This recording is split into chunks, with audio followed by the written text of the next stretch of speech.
Morning, Glory America. Bonjour, hi, candidates. Hugh Hewitt, I am back. Thank you to Kurt Schlichter, who sat in for me yesterday.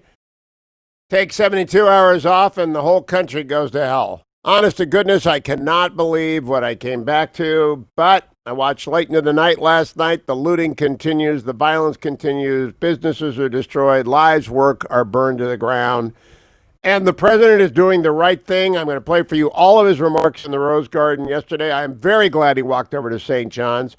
The protesters did not disperse when ordered.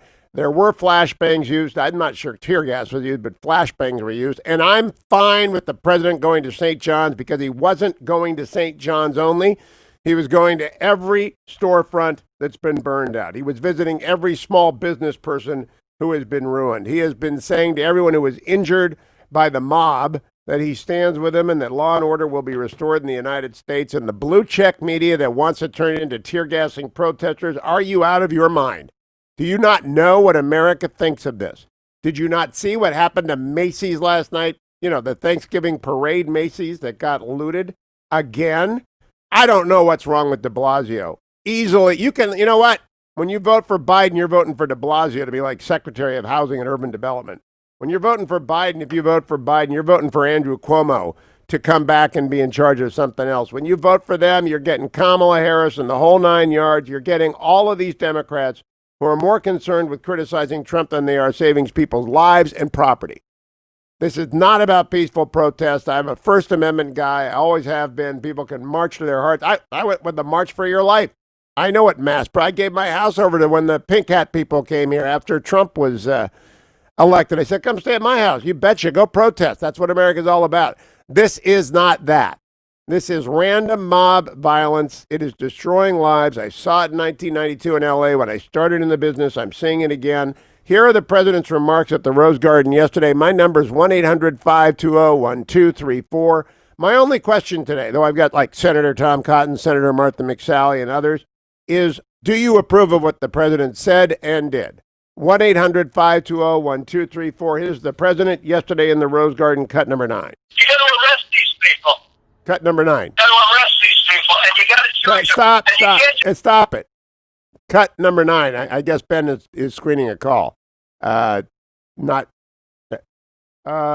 Trump is cut number 9. Yes, that was part of the conference call. I'm sorry. I want cut number 5. His speech. Okay, his Rose cut Garden number 5. Speech. Cut number 5. Thank you very much. My fellow Americans, my first and highest duty as president is to defend our great country and the American people. I swore an oath to uphold the laws of our nation, and that is exactly what I will do. All Americans were rightly sickened and revolted by the brutal death of George Floyd. My administration is fully committed that for George and his family, justice will be served. He will not have died in vain. But we cannot allow the righteous cries and peaceful protesters to be drowned out by an angry mob. The biggest victims of the rioting are peace-loving citizens in our poorest communities. And as their president, I will fight to keep them safe. I will fight to protect you. I am your president of law and order and an ally of all peaceful protesters. But in recent days, our nation has been gripped by professional anarchists, violent mobs, arsonists, looters, criminals, rioters, Antifa, and others. A number of state and local governments have failed to take necessary action to safeguard their residents. Innocent people have been savagely beaten, like the young man in Dallas, Texas, who was left dying on the street, or the woman in upstate New York viciously attacked by dangerous thugs. Small business owners have seen their dreams utterly destroyed. New York's finest have been hit in the face with bricks. Brave nurses who have battled the virus are afraid to leave their homes. A police precinct has been overrun. Here in the nation's capital, the Lincoln Memorial and the World War II Memorial have been vandalized. one of our most historic churches was set ablaze. A federal officer in California, an African-American enforcement hero, was shot and killed. These are not acts of peaceful protest. These are acts of domestic terror. The destruction of innocent life and the spilling of innocent blood is an offense to humanity and a crime against God. America needs creation, not destruction. Cooperation, not contempt. Security, not anarchy. Healing, not hatred. Justice, not chaos. This is our mission, and we will succeed. 100%, we will succeed. Our country always wins. That is why I am taking immediate presidential action to stop the violence and restore security and safety in America. I am mobilizing all available federal resources, civilian and military, to stop the rioting and looting, to end the destruction and arson, and to protect the rights of law-abiding Americans, including your Second Amendment rights. Therefore, the following measures are going into effect immediately. First, we are ending the riots and lawlessness that has spread throughout our country. We will end it now. Today, I have strongly recommended to every governor to deploy the National Guard in sufficient numbers that we dominate the streets. Mayors and governors must establish an overwhelming law enforcement presence until the violence has been quelled. If a city or state refuses to take the actions that are necessary to defend the life and property of their residents, then I will deploy the United States military and quickly solve the problem for them. I am also taking swift and decisive action to protect our great capital, Washington, D.C. What happened in this city last night was a total disgrace. As we speak, I am dispatching thousands and thousands of heavily armed soldiers, military personnel, and law enforcement officers to stop the rioting, looting, vandalism, assaults, and the wanton destruction of property. We are putting everybody on warning. Our 7 o'clock curfew will be strictly enforced. Those who threaten innocent life and property will be arrested, detained, and prosecuted to the fullest extent of the law. I want the organizers of this terror to be on notice that you will face severe criminal penalties and lengthy sentences in jail. This includes Antifa and others who are leading instigators of this violence. One law and order, and that is what it is. One law. We have one beautiful law. And once that is restored and fully restored, we will help you, we will help your business, and we will help your family. America is founded upon the rule of law. It is the foundation of our prosperity, our freedom, and our very way of life. But where there is no law, there is no opportunity. Where there is no justice, there is no liberty. Where there is no safety, there is no future. We must never give in to anger or hatred. If malice or violence reigns, then none of us is free. I take these actions today with firm resolve and with a true and passionate love for our country. By far, our greatest days lie ahead. Thank you very much. And now I'm going to pay my respects to a very, very special place. Thank you very much. When the president went to St. John's, he wasn't going to stand by a torched church. He was going to stand for every torched and looted business and public facility. CNN may not know it, but he was going to the front of their building in Atlanta, to the shops in Santa Monica, to the supply store in Rochester, where the woman was beaten over the weekend.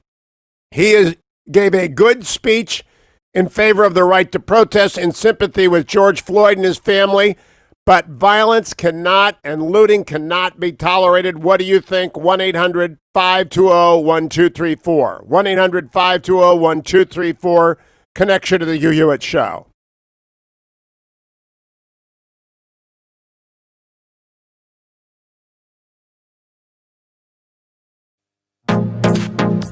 Trending now on the Hugh Hewitt Show.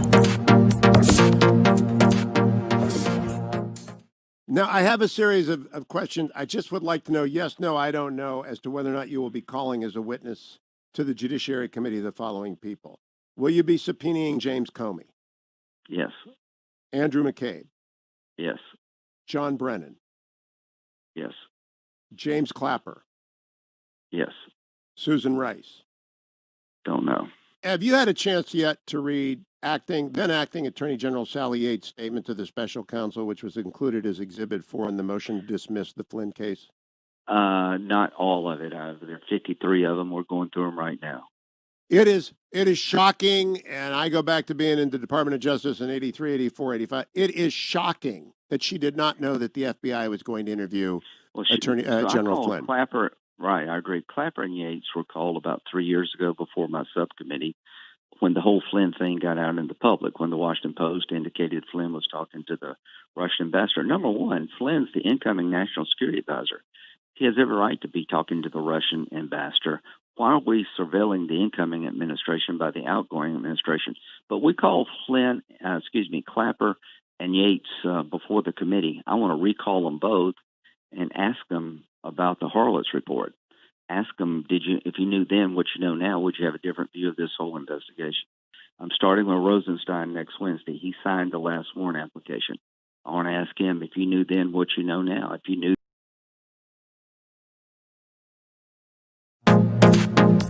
Trending now on the Hugh Hewitt Show. An angry crowd broke into the Minneapolis Police Department's 3rd Precinct headquarters Thursday night. Just stop and think about that. They broke into a police headquarters? An angry crowd, that's a mob, and that's illegal.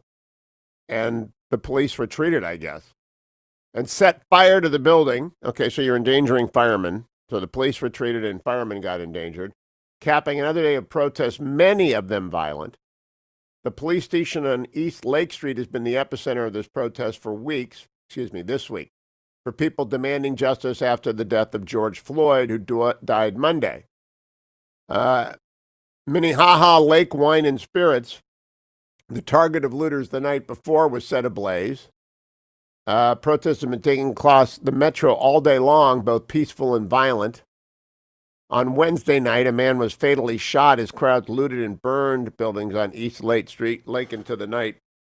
It has spread to St. Paul, and I do know Minneapolis pretty well. I am a veteran of rolling around. The hotel in St. Paul, the St. Paul is my favorite hotel. St. Paul Cathedral is my favorite church in America.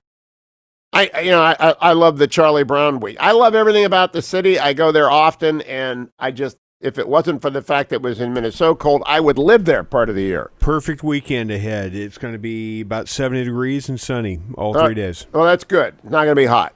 No. If it was hot, I would say, oh, my goodness, we're in trouble. Look, the Michael Freeman, who was Amy Klobuchar's successor, Amy punted on the bad cop charge. He did not help things yesterday. Keep up with what's trending. Subscribe on YouTube today.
Welcome back, America. I don't know if you saw the short clip on Twitter and YouTube of the Italian bakery in Cleveland with the man with the gun over there.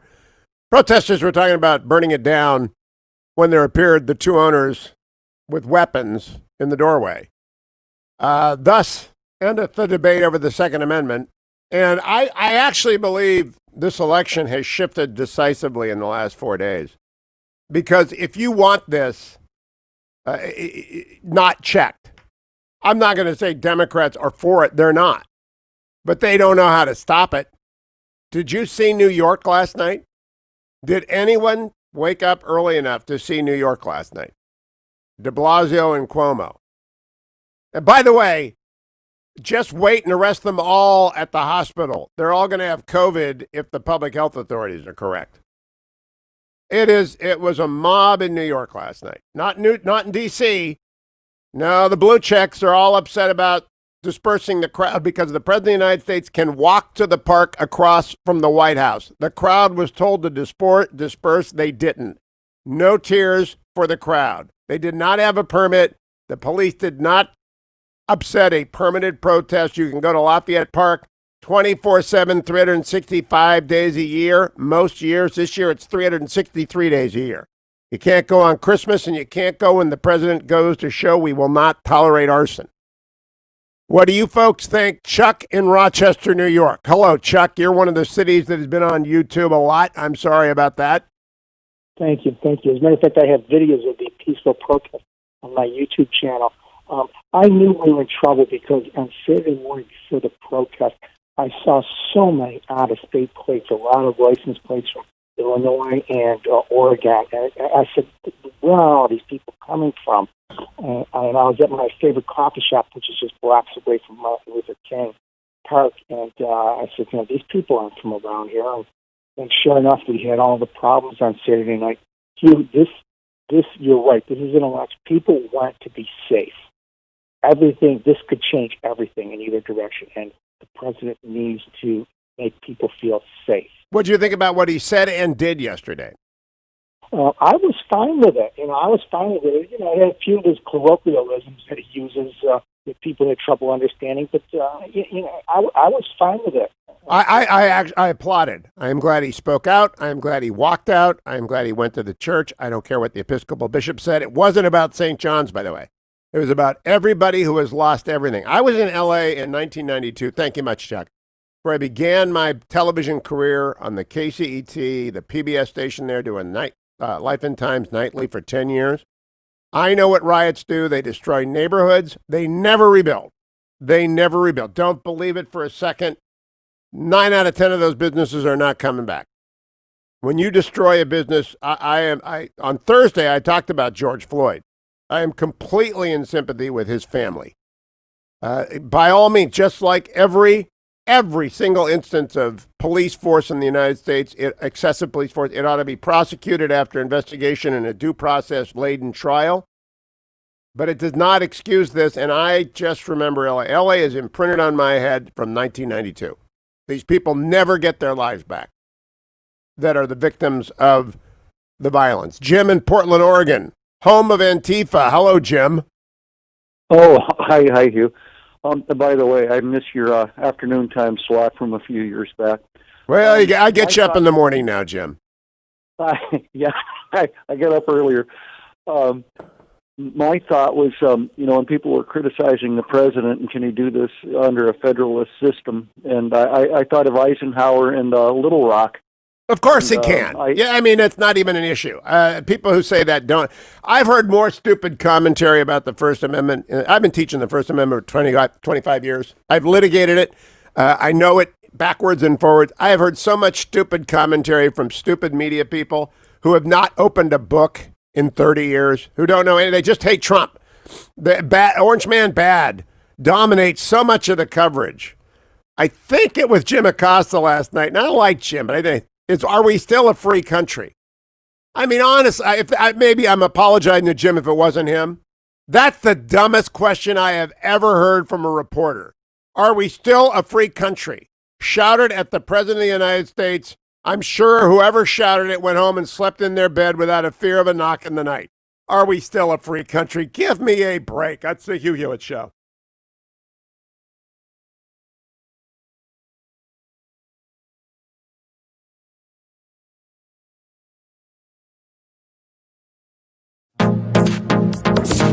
Trending now on The Larry Elder Show.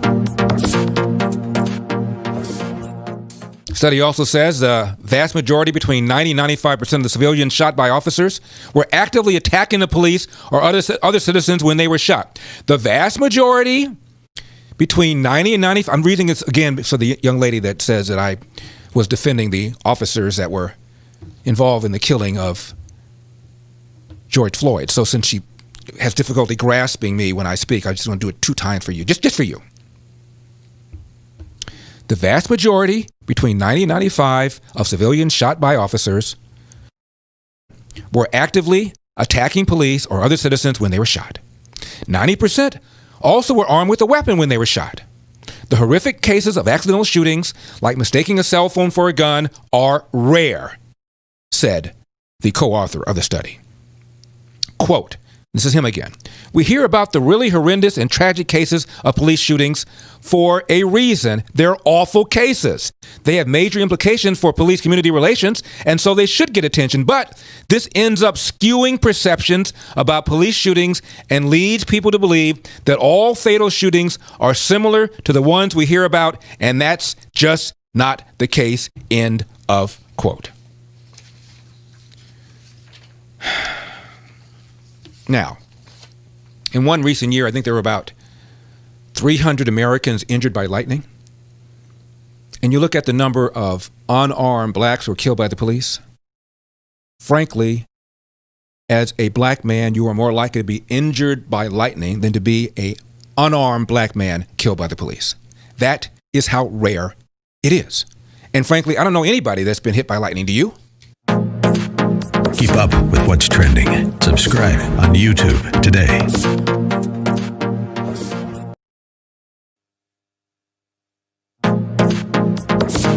Trending now on The Larry Elder Show. During the campaign 2016, lock her up was a very popular chant at his various rallies. And during the debate, Hillary says, it's a good thing you're not president. And he responded. That was very, very clever, witty response. Yeah, because you'd be in jail. Everybody cracks up. Well, the president took office. Did he prosecute her? Did they file charges against her? No. But now people are upset because Bill Barr doesn't expect there to be charges against Biden and Obama. Can you imagine what would happen if the Trump administration charged them? And by the way, when Trump leaves office, after he finishes his second term, you can expect that the next Democratic president is going to figure out a way of charging Donald Trump with various crimes. I have a general idea of how Mr. Durham's investigation is going. And as I have indicated, some aspects of the matter are being examined as potential crimes. But we have to bear in mind what the Supreme Court recently reminded us of in the Bridgegate case. As the court said there's a difference between an abuse of power and a federal crime. Not every abuse of power, no matter how outrageous, is necessarily a federal crime. Now, as to President Obama and Vice President Biden, whatever their level of involvement, based on the information I have today, I don't expect.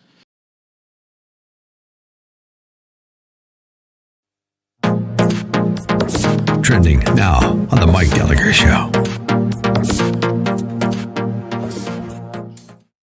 This is clearly the World Health Organization's position that healthy people don't need to wear a mask. And Christine Francis, who's also with the World Health Organization, which is the clip that I saw last night on social media, she again assures people that if you're healthy and you're not exhibiting symptoms and you're not taking care of COVID-19 sick patients, or you're not a healthcare worker, you don't need to wear a mask.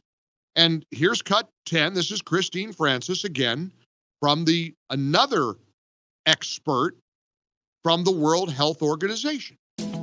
Medical masks like this one cannot protect against the new coronavirus when used alone.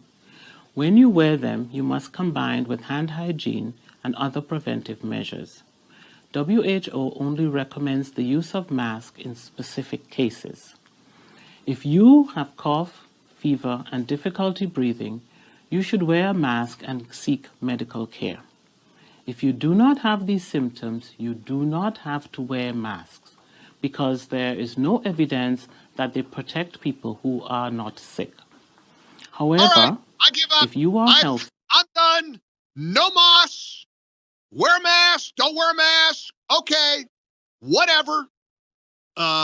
Like I said, Disney World might want to consult with the World Health Organization before requiring people to wear masks in order to ride Space Mountain.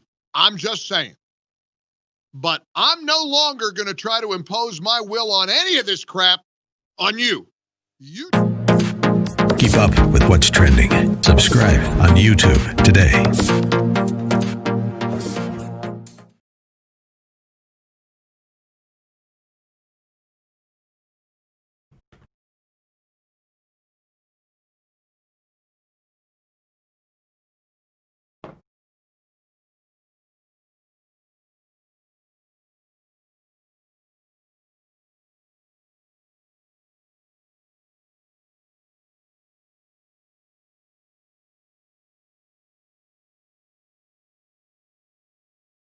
"33 minutes after the hour, American public opinion has moved decisively, I think, against Joe Biden and the retreat and hide Democrats who want to cede the streets to Antifa. I really think this is quite a significant moment in America. The idea that the police cannot police because one terrible incident happened in Minnesota, on top of other terrible incidents, other places, dating back to Rodney King, is absurd. Americans want the rule of law. They want the right to protest. They support that. They are First Amendment loving, peaceful demonstrators. This is not Hong Kong. We are not encouraging Tiananmen Square. We are demanding that businesses be protected. Where are the police? The president got on the phone with the governors, and he just let them have it. He just let them have it. Cut number 9. Donald Trump with the governors yesterday. You got to arrest these people. And you got to charge them. And you can't do the deal when they get 1 week in jail. These are terrorists. They're looking to do bad things to our country. It shouldn't be hard to take care of, and we're going to take care of it.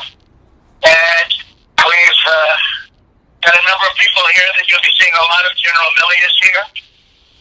Head of Joint Chiefs of Staff, a fighter, a warrior, and a lot of victories and no losses. And he hates to see the way it's being handled in the various states, and I just put him in charge.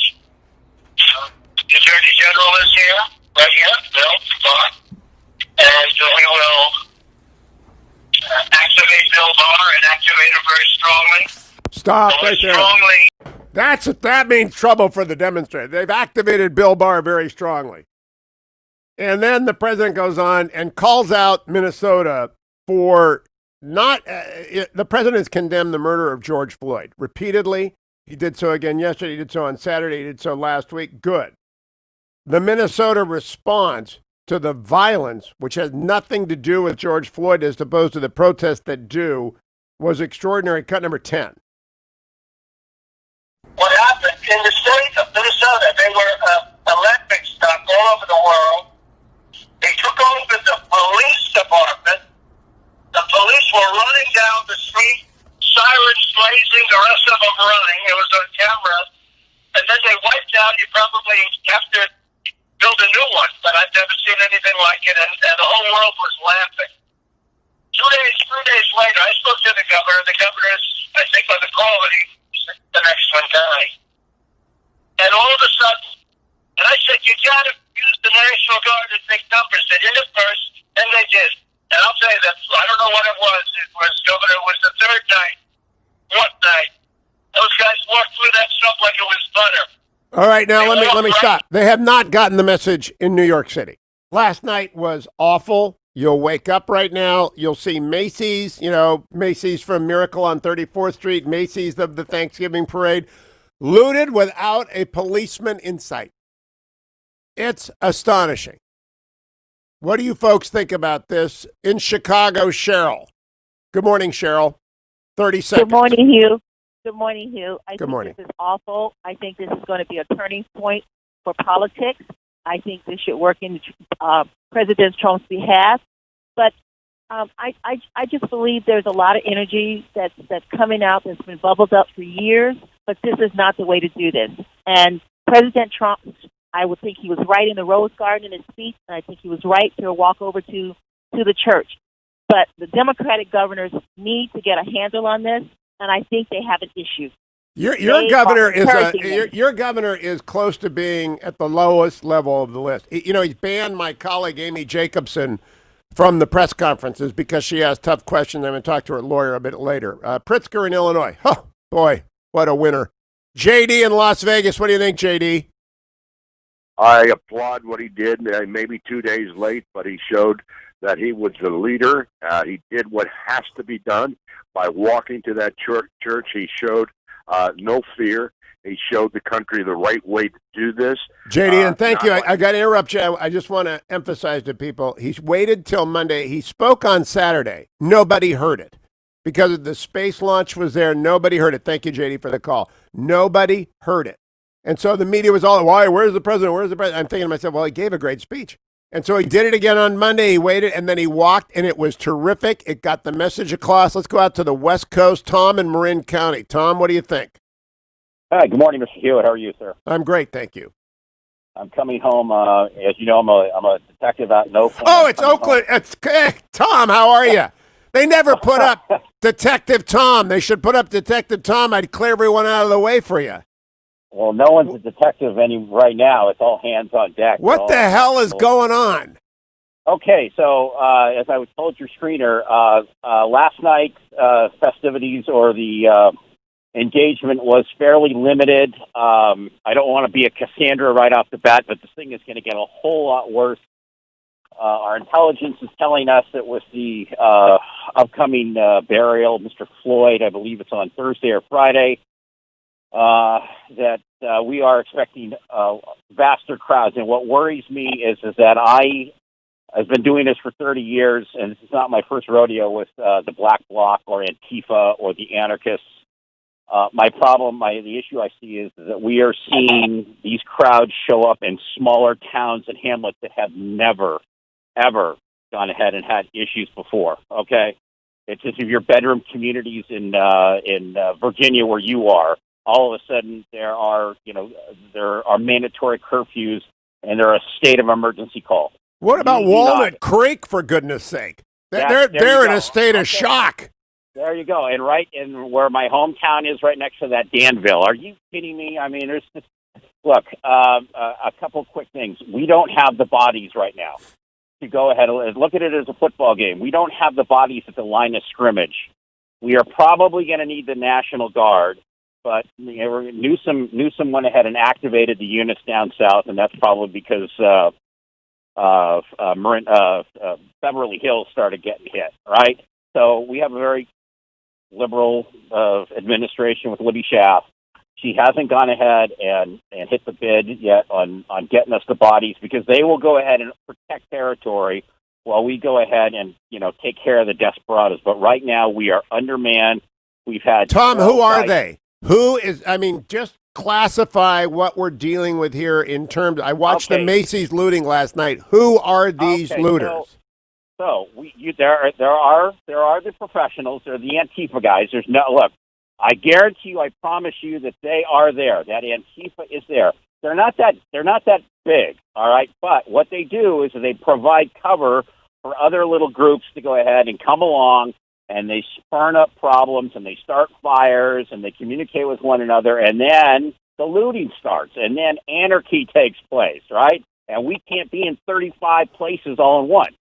And if you're a citizen and you're at home, and we only have so many officers to go ahead and deploy, if there's a home invasion or a residential burglary, are you kidding me? It's going to be, we'll see it Tuesday.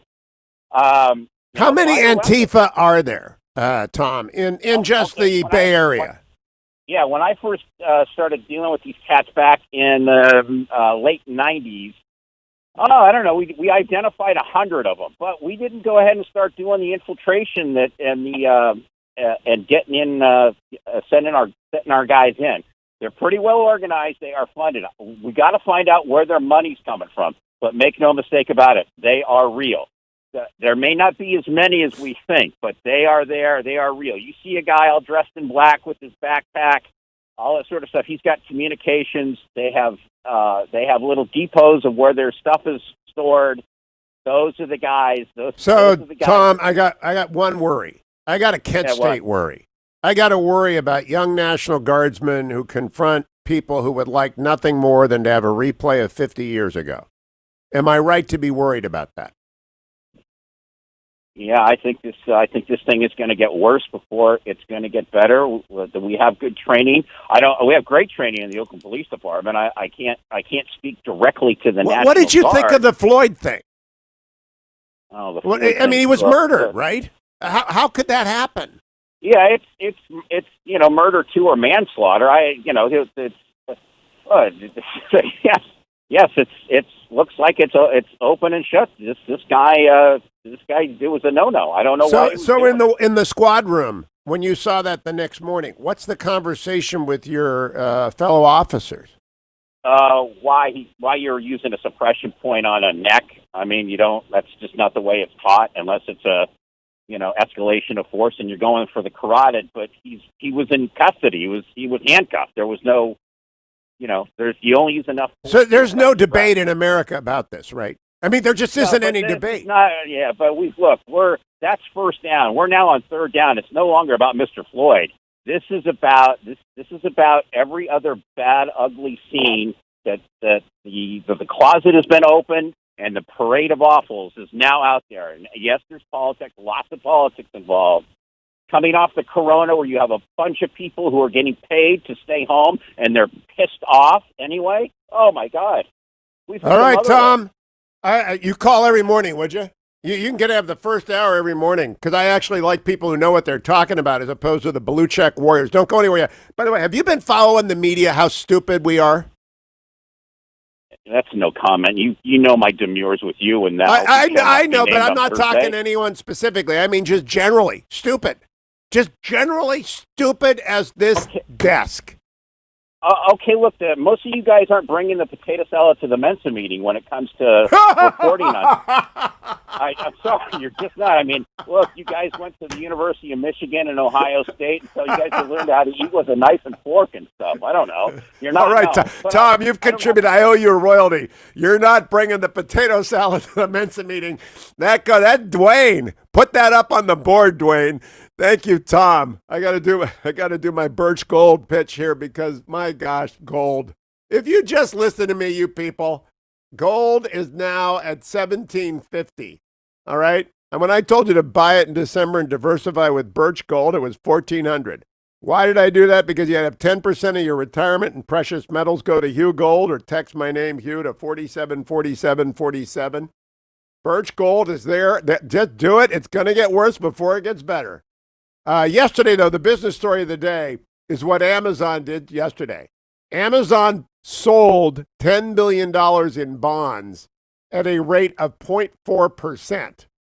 That is the lowest rate on record in the United States. So Amazon, the rich get richer and poor retailers get looted. Amazon borrowed $10 billion at 0.4. Honest to goodness. You think they're going to do bad? No, they're great. But gold, that's your hedge. Go to hughgold.com. And now, relieffactor.com. I should send it to every cop in America or National Guardsman who's out there. There you go. Gosh, they do not bring but potato salad to the Mensa meeting. Oh, my gosh. Here we go. Carrie and Kirkman, Resveratrol, Omega. My back does not work. Why? Because I went and saw the grandkid. First time since Christmas. That's where I was. I got to tell you something. You can do everything, and you can be in perfect shape. And you lift a 10-month-old baby 50 times, and you're going to be whacked. And so relieffactor.com, I mean, you got to bend over. They don't help you. They fall over and they clunk their heads. They're just not with you on this stuff. Relieffactor.com for the grandparents everywhere. Relieffactor.com. Stay tuned, America.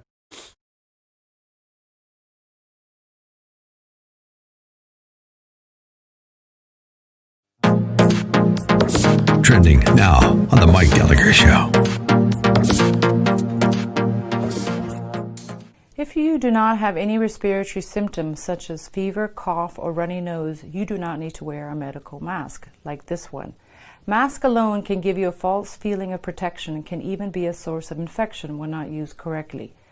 Masks should only be used by healthcare workers, caretakers, or by people who are sick with symptoms of fever and cough. Why? Okay, because I healthcare give up. workers and I caretakers... throw in the towel, and I am sorry to Aaron, who texted me yesterday, and I called him out a little bit on air when he said, Mike, where's the science to the masks? And I said, what do you mean, where's the science? That's what they tell us. Well, now they're telling us, evidently, a mask is unnecessary, which is going to come as a real shock to, Disney World, Governor Cuomo, all the stores and businesses requiring masks. This will be a real newsflash to Governor Northam in Virginia. I give up. I come to work prepared. I'm studying. I am trying to be sure to present the correct information to you. I feel an enormous responsibility to get it right. I've learned my lesson yesterday when so many smart listeners were pushing back and pointing out that there is an absurd inconsistency from our health officials about just about everything having to do with coronavirus. Keep up with what's trending. Subscribe on YouTube today.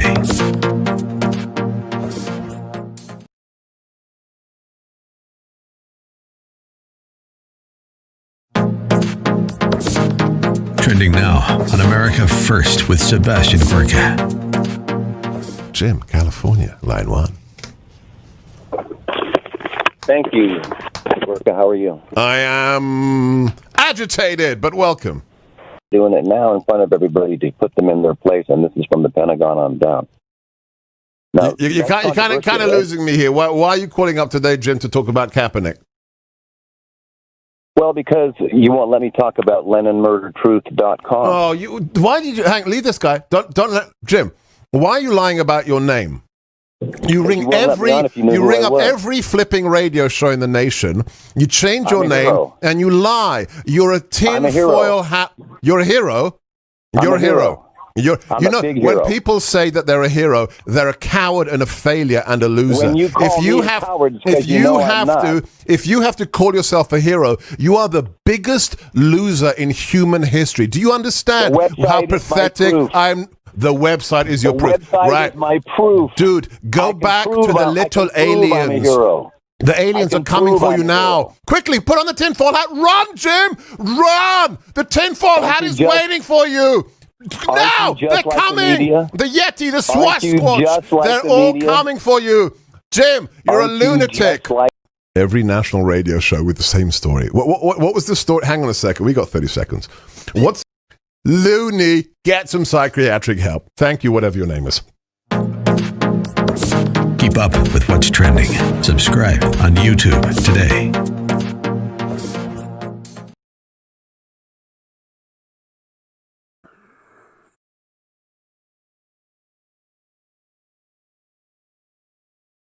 Welcome back, America. David Drucker is with the Washington Examiner. Follow him on Twitter at David M. Drucker. David, this morning the German stock market is up 4%. Light crude is up 3%. England is up 1%. Japan 1%. Hong Kong 1%. Amazon borrowed $10 billion yesterday at 0.4%.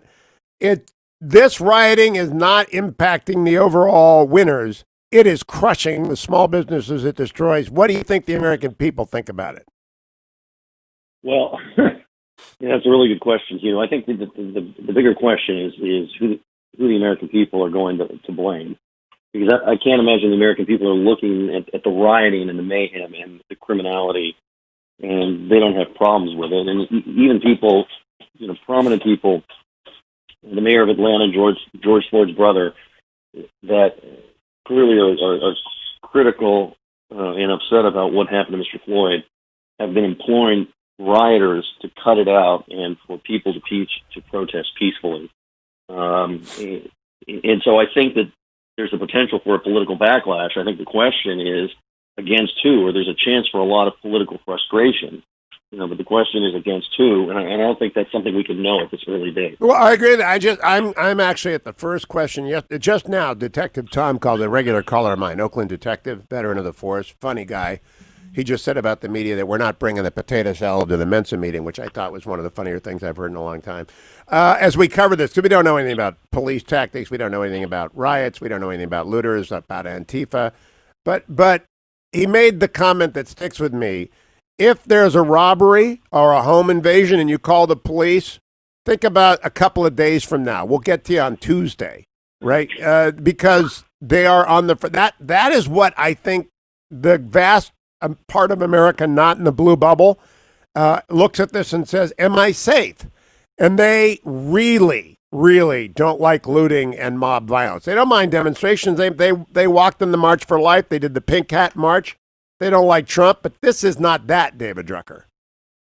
Well, look, I think it goes without saying that people don't like looting and violence, and it's making them feel unsafe, and it's causing the anxiety to go up, and you're combining this with the anxiety that already existed because of the coronavirus.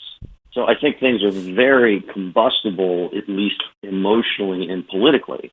I just think the question is, what is the outlet going to be? I spent all day yesterday talking to Republicans, trying to figure out at least Republican insiders and strategists how they thought this could play out politically. And, of course, 2 weeks from now, a month from now, we'll have some new crisis. Because I remember when the election was going to be all about impeachment, and that feels like 3 worlds ago. And, what they played out for me is a number of scenarios in which people could look to Trump for leadership, people could look to Biden for leadership, people could find both candidates wanting and feel fed up with both of them. And so I think it's too early to draw these kinds of conclusions. Well, I'm not looking to. Although I got to laugh. If people are looking at Joe Biden for leadership, they ought to look for me to, catch patches from Baker Mayfield. That Joe Biden is going to be a figurehead. I mean, did you see him yet? I mean, it's just, he doesn't have any energy, David. He doesn't have any energy at all. But I wouldn't discount the notion that people might see him as normal and stable, and in a period of turbulence, they might vote for him because he's not Trump, but they're not going to vote for. Have you seen the enthusiasm numbers out of Gallup for him among Biden supporters who are very enthusiastic? With Trump, it's like 80%. With Biden, it's 25%. They're not excited about their nominee.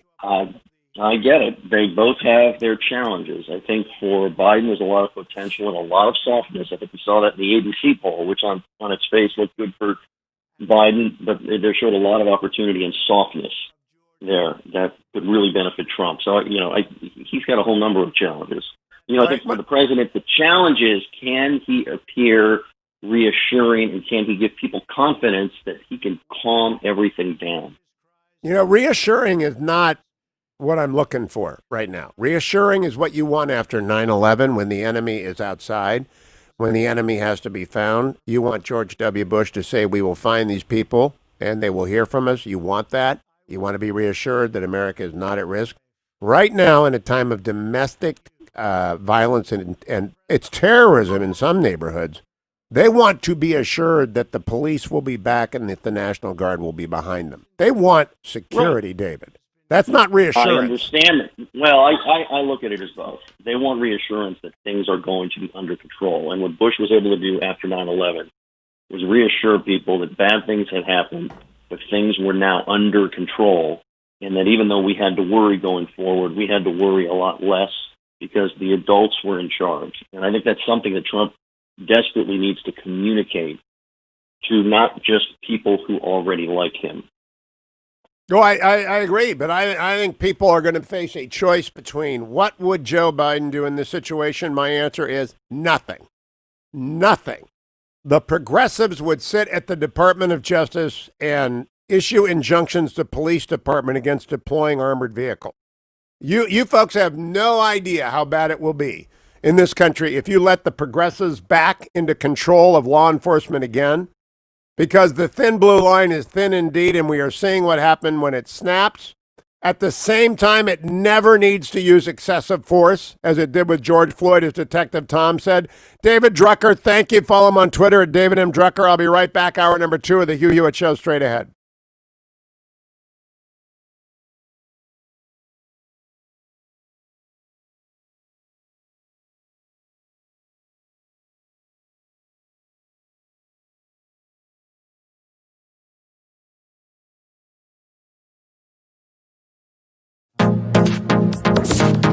Trending now on America First with Sebastian Gorka. You better be damn sure that we're going to get through this. No, with you leading it, you complete pathetic excuse of a man. If you didn't see the video, he doesn't even have the respect to put on a suit and tie. He's standing there in his skinny pants with his hair full of product, with his shirt sleeves rolled up, with his neck unbuttoned. That's the mayor of Minneapolis talking about what responsibility is, what it truly is, taking responsibility. I'll tell you what taking responsibility isn't. You deciding to withdraw your police from their police station so that it is looted by those rioters. I don't know about anybody else, but I think that police stations have guns in them and ammunition. What happened to that police station when you ordered it to be vacated and it was destroyed? Did you leave weapons in that police station? Are you going to take responsibility, Mayor Frey, for anybody killed in your city on your watch with weapons that you allowed to fall into the hands of the rioters? How does that bring justice for Mr. Floyd's family? You are the problem with America. Your spineless, gutless lack of leadership is why Minneapolis is burning, why 170 stores have been razed to the ground and more than $1 billion worth of damage is done, and why they had to call a curfew for 8 p.m. this evening, because you are a coward.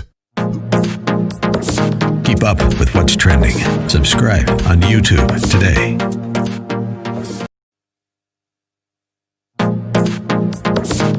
Trending now on the Dennis Prager Show. But to the extent that I represent literally thousands of physicians around the country, and their voices are not being heard, a rational voice, a different voice than the mainstream narrative, then I'm happy to do so. What is your message? My message is really this. I think we've overreacted in a big way. We are harming people like we've never seen happen before with the shutdown of the economy. You know, I wrote a piece recently that was published in the American Thinker, and I was channeling you as I wrote it. I titled it Better Safe Than Sorry. And what I point out is that we're at depression levels of unemployment right now.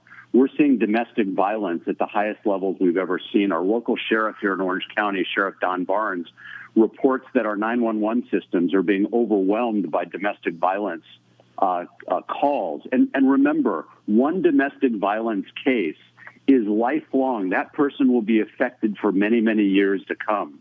The World Health Organization has estimated that we're going to see up to 30 million children die as a result of poverty.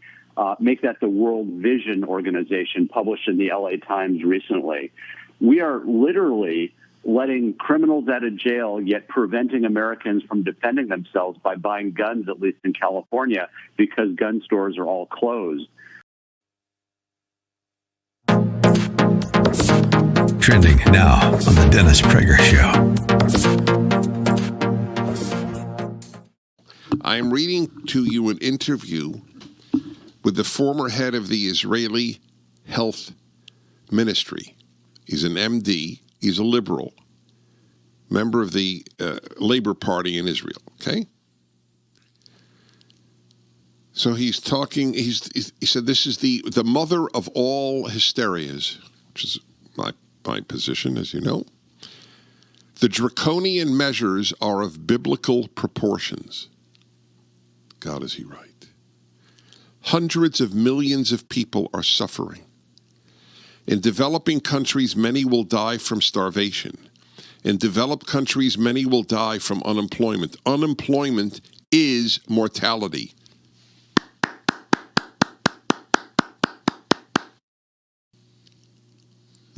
There are dead people thanks to Gavin Newsom. There are ruined lives. There are increased alcoholism thanks to Gavin Newsom and Eric Garcetti. They have so many victims on their hands, but they have blunt left-wing consciences. If it's good for the Democratic Party, it's good. That's how communists thought. There is no difference. Good is what is good for the party. It has become an Trending now on the Hugh Hewitt Show. Now, I have a series of questions. I just would like to know, yes, no, I don't know, as to whether or not you will be calling as a witness to the Judiciary Committee the following people. Will you be subpoenaing James Comey? Yes. Andrew McCabe? Yes. John Brennan? Yes. James Clapper? Yes. Susan Rice? Don't know. Have you had a chance yet to read then acting Attorney General Sally Yates' statement to the special counsel, which was included as Exhibit 4 in the motion to dismiss the Flynn case?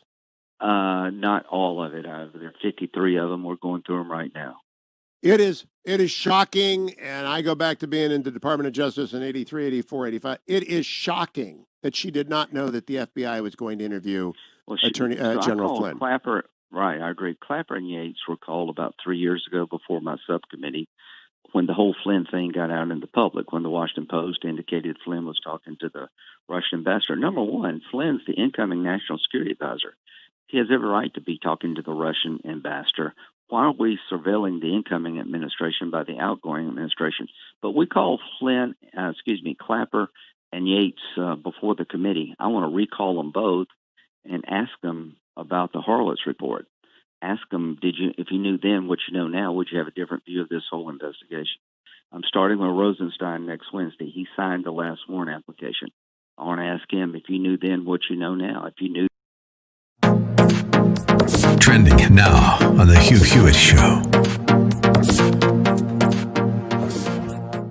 An angry crowd broke in the Minneapolis Police Department's 3rd Precinct headquarters Thursday night. Just stop and think about that. They broke into a police headquarters? An angry crowd, that's a mob, and that's illegal. And the police retreated, I guess, and set fire to the building. Okay, so you're endangering firemen. So the police retreated and firemen got endangered, capping another day of protests, many of them violent. The police station on East Lake Street has been the epicenter of this protest for this week, for people demanding justice after the death of George Floyd, who died Monday. Minnehaha Lake Wine and Spirits, the target of looters the night before, was set ablaze. Protests have been taking across the metro all day long, both peaceful and violent. On Wednesday night, a man was fatally shot as crowds looted and burned buildings on East Lake Street late into the night. It has spread to St. Paul, and I do know Minneapolis pretty well. I am a veteran of rolling around. The hotel in St. Paul, the St. Paul is my favorite hotel. St. Paul Cathedral is my favorite church in America. I love the Charlie Brown week. I love everything about the city. I go there often.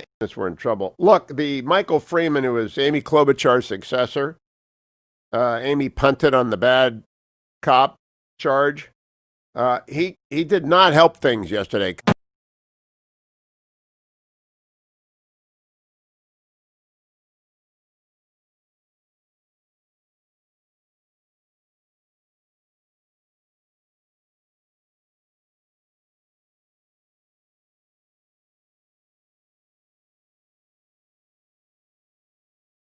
Morning, Glory, America. It's Hugh Hewitt. Thanks to Kurt Schlichter for sitting in for me yesterday. I'm back inside the Beltway.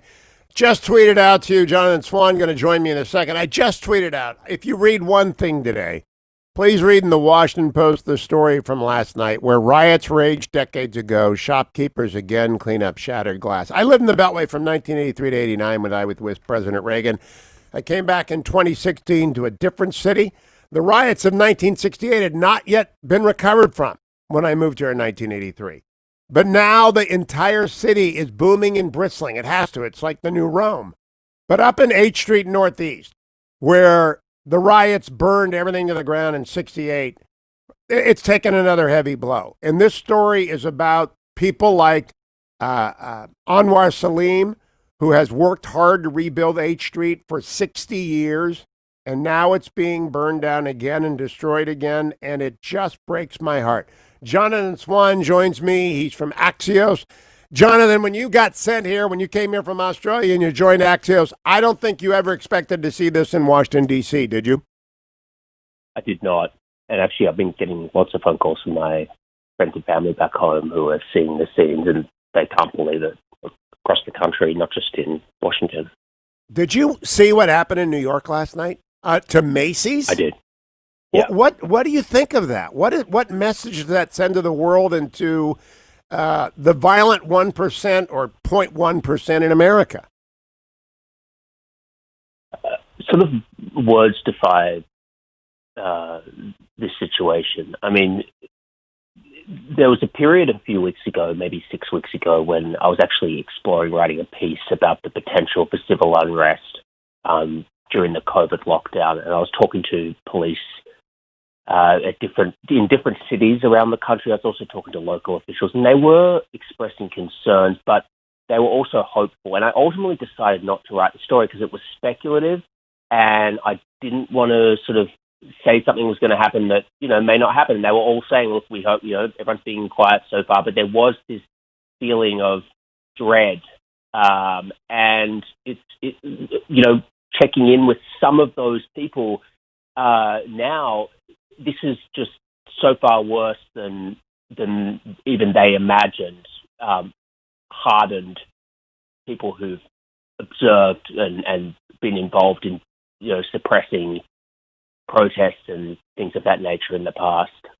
I had a Oakland detective who calls the show fairly frequently after he works all night long. Detective Tom called in last hour and said, matter-of-factly, it's going to get worse. This is not his first rodeo. And the problem is that there are, quote, soft neighborhoods like Walnut Creek, like Georgetown, anywhere where you have high-end retail, basically, high-end retail, that has never had to confront urban violence because they're heavily patrolled by private security, that the new technology and the new violence will find them. And there just aren't, as he said, there aren't enough police on the line of scrimmage.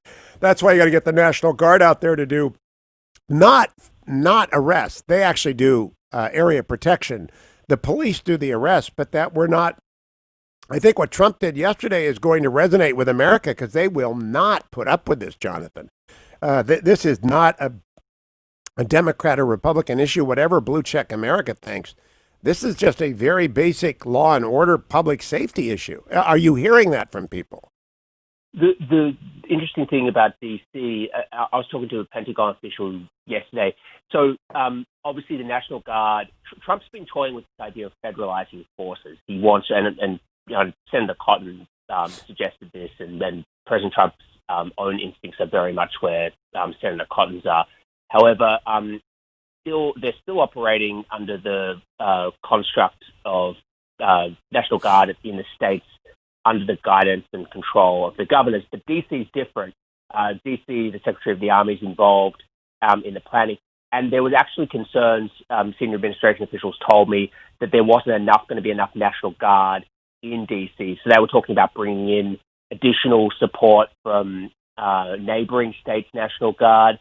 And President Trump was very, very explicit with his team that he wanted a huge show of demonstration of force in Washington, D.C., that he wanted to see a very, very, very overwhelming display of force. And that's what happened last night. I don't know that it's going to be unanimous. Firstly, I never get into trying to work out how the American public receive things visually. I'm sure that there are a huge number of people around the country who are distressed by what they're seeing and want to see it suppressed and put down. However, I don't know that it's going to be unanimously received positively when they clear a crowd with tear gas who weren't violent, from what I could see anyway, in the park in front of the White House, so the president could do the photo op in front of the church. Well, I don't think it was a know. photo op. Yeah. Jonathan, that's a loaded term. I'm going to call you on that because I saw that last night. Yep. What the president did going to St. John's was to stand in front of every looted and burned out shopping center and small business in America. It was not a photo op. It was a demonstration that order will be restored. And to say it was a photo op is to suggest that it had a very small purpose when in fact it had a very large message to send. And I know that that's what Blue Check DC got obsessed with last night. Oh, the poor demonstrators got tear gas. That's not what America is thinking. America is thinking, my God, am I safe? And the president was demonstrating that, yes, you are safe. And I read in the Post this morning, I want to read this to people. We all got pretty scared, said Nolan Rodman, 30 years old, referring to moments before looters threw a chair through the window of his family's 65-year-old supermarket and drugstore on Wisconsin Avenue Northwest. The thieves stole bottles of wine, pills, blood pressure medication, anything they could stuff into their backpacks. Quote, these kids were idiots, Rodman said on Monday after the store had reopened. They didn't know what they were doing. They were young and dumb. Well, in Walnut Creek when that happens, or in New York City at Macy's, people do not think about the poor demonstrators who refused to disperse when they were told to disperse, and consistent with the tear gas. The Orange Man Bad crowd got into that last night, and I'm just thinking to myself, they are clueless about the average American in Cleveland who is watching mobs roam around the city because the police are stretched too thin, John. And the Blue Check America is really out of touch. I mean, just clueless about what people think. Well, I couldn't give a crap about, pardon my expression, about Blue Check America. I have no interest in playing to that crowd or, involving myself in some kind of mass groupthink. But I also have no idea about the general. I don't pretend to be. You notice my accent. I'm Australian. One thing I try not to do in this job is be an America whisperer or sort of divining the thoughts of people around the country. I just try and stick to reporting about what Trump's decisions, how he made his decisions, what decisions are coming up, and the discussions inside the White House. Obviously, I wouldn't for a second suggest that that a majority of Americans watching rioting, which is what you're describing, in terms of the looting of stores and the smashing of property, would be feeling sympathy for the people who are engaged. You didn't. What I objected to, and do you understand why I object to the term photo op? I op? do think it was a photo. No, I mean, we'll have to disagree on that. I mean, whatever you want to call the term, you can say, okay, that there was a bigger message. That's fine, but the fact remains the people that you described in the park were not doing what you later described in terms of robbing, smashing. No, they stealing, weren't. But they did. Whatever. They did not disperse when ordered to. The president of the United States can walk to Lafayette Park, and it's not a photo op when you're sending the message that the Blue Bubble had been demanding that he send for a long time, for over the weekend, for 24 hours. Where's the president? Where's the president? So he shows up, gives his rose garden, and then demonstrates via action. It's not a photo op. The photo op is an attempt to diminish the power of the statement by Blue Check America, by a completely radicalized media, by a Orange Man Bad media, by a deranged off-the-tracks media. I mean, one of the reporters, who I'm not sure who it was, shouted at him, do we still have democracy in America? Or is democracy dead? Jonathan, that's just moronic. Well, I hope that, Hugh, you wouldn't describe me as a deranged. No, you were not the one yelling as democracy. No, you're not.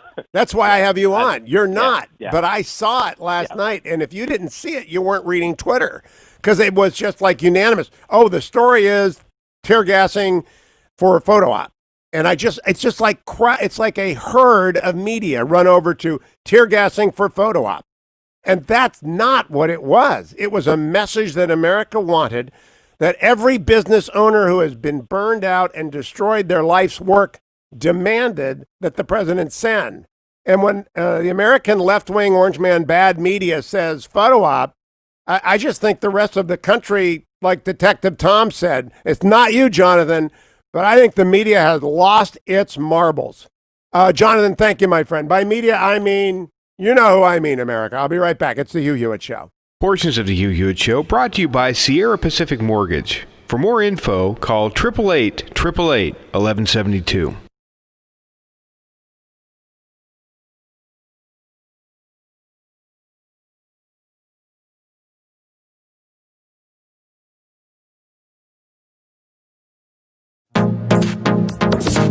Trending now on The Larry Elder Show. Study also says the vast majority, between 90 and 95% of the civilians shot by officers, were actively attacking the police or other citizens when they were shot. The vast majority, between 90 and 95. I'm reading this again so the young lady that says that I was defending the officers that were involved in the killing of George Floyd. So since she has difficulty grasping me when I speak, I just want to do it 2 times for you, just for you. The vast majority, between 90 and 95, of civilians shot by officers were actively attacking police or other citizens when they were shot. 90% also were armed with a weapon when they were shot. The horrific cases of accidental shootings, like mistaking a cell phone for a gun, are rare, said the co-author of the study. Quote, this is him again. We hear about the really horrendous and tragic cases of police shootings for a reason. They're awful cases. They have major implications for police-community relations, and so they should get attention. But this ends up skewing perceptions about police shootings and leads people to believe that all fatal shootings are similar to the ones we hear about, and that's just not the case. End of quote. Now, in one recent year, I think there were about 300 Americans injured by lightning. And you look at the number of unarmed blacks who were killed by the police. Frankly, as a black man, you are more likely to be injured by lightning than to be an unarmed black man killed by the police. That is how rare it is. And frankly, I don't know anybody that's been hit by lightning. Do you? Keep up with what's trending. Subscribe on YouTube today.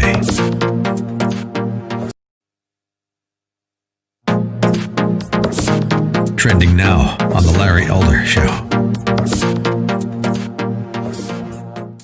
During the campaign 2016, lock her up was a very popular chant at his various rallies. And during the debate, Hillary says, it's a good thing you're not president. And he responded.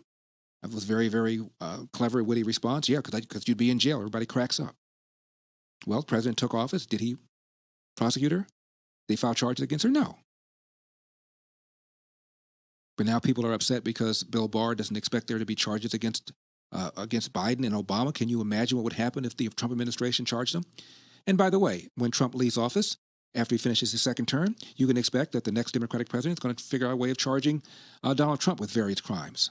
I have a general idea of how Mr. Durham's investigation is going. And as I have indicated, some aspects of the matter are being examined as potential crimes. But we have to bear in mind what the Supreme Court recently reminded us of in the Bridgegate case.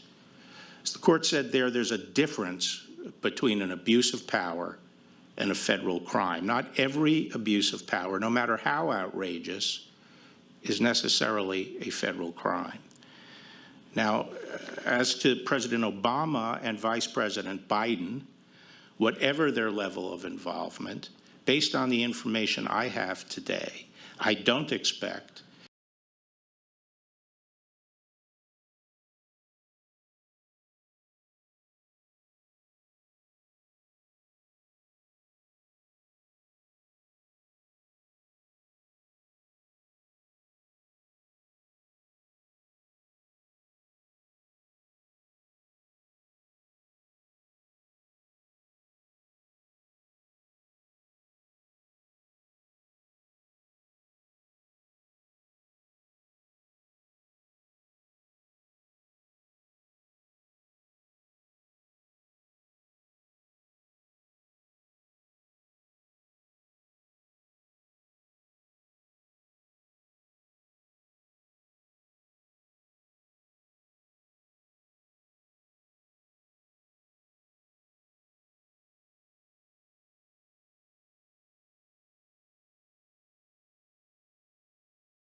Welcome back, America. It's Hugh Hewitt. Thank you for listening to the Hugh Hewitt Show. Time to give you the big business story of the day, brought to you by AndrewandTodd.com.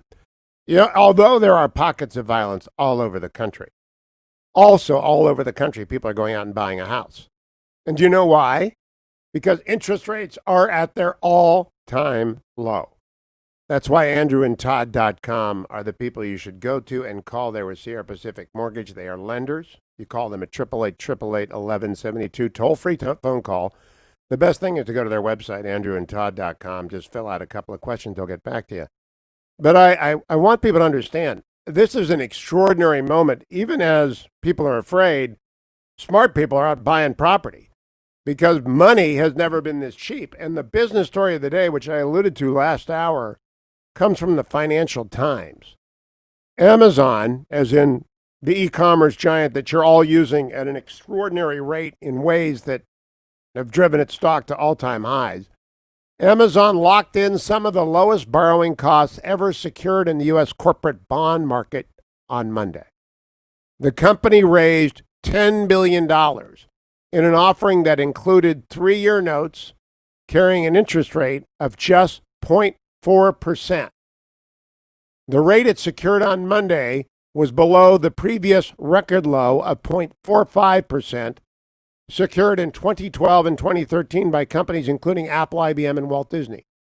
Amazon's new 7- and 10-year borrowings carried coupons of 1.2% and 1.5%, respectively.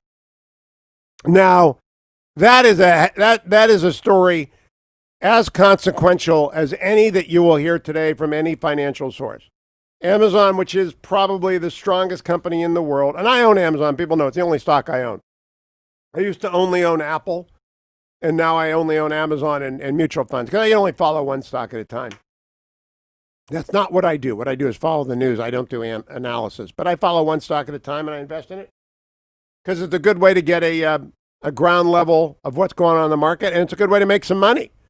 Amazon's done very well for me. It's like been very, very good to me. And I looked at that and I said, 0.4%? $10 billion of borrowing, when what people are doing is they're looking for safety. They're looking for something besides U.S. Treasury that might have some return higher than U.S. Treasuries. So it means that real estate is like Amazon. It's not going anywhere. They're not making any more of it. And it's a place like gold to put your money, and that's why people are buying real estate. If you want to buy real estate, go to AndrewandTodd.com. 888-888-1172. By the way, if you want to buy masks, many thousands of you have gone to givingmask.com/Hugh. Givingmask.com/Hugh. Thank you. We're going to need masks. I think we're going to have a second wave of COVID before the summer. I didn't think we would have another one until fall, but I think this crazy mass demonstration and then the rioting and social distancing is dead. Seriously, you can't go to church, but the streets are full of demonstrations. So masks are going to be everywhere. Go get them from givingmasks.com/Hugh, because for every order, they send a high-end mask to a children's hospital of my choice. I designate it. And I appreciate all of you doing that. I think it's very important. Let me go back to the phones. Maggie in Pittsburgh. Maggie, what do you think? Hey, I got to tell you, our mayor is absolutely destroying our city. He had to have known about the Antifa coming. How about the slabs of brick that they just kind of lay out all of a sudden? And this thing has gone on for over 3 days. Our police are absolutely exhausted. We have the finest police, and I'd like to have a rally for them. I understand what happened to that officer, and it was wrong. But Maggie, I gotta quit your show. Was there violence in Pittsburgh last night? Yes. Oh, yeah, our mayor decided to have another rally, a third rally in East Liberty, if you're familiar with that area, in Shadyside. Oh, my gosh. All the stores had to board up. Yeah, I mean, it's insane. Maggie, thank you. More calls coming up, America. 1-800-520-1234. Orange Man Bad Media wants to say a concentrate on tear gas in Lafayette Park when the country is on fire in 100 different places. And I just, my gosh, the media is lunatic, but the president did the right thing, and I am with him. And you are with me at 1-800-520-1234 on the Hugh Hewitt Show.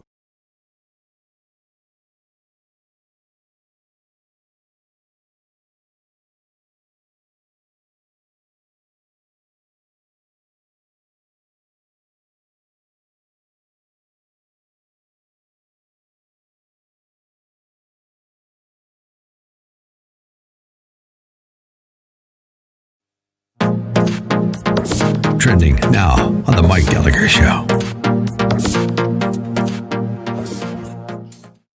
This is clearly the World Health Organization's position that healthy people don't need to wear a mask.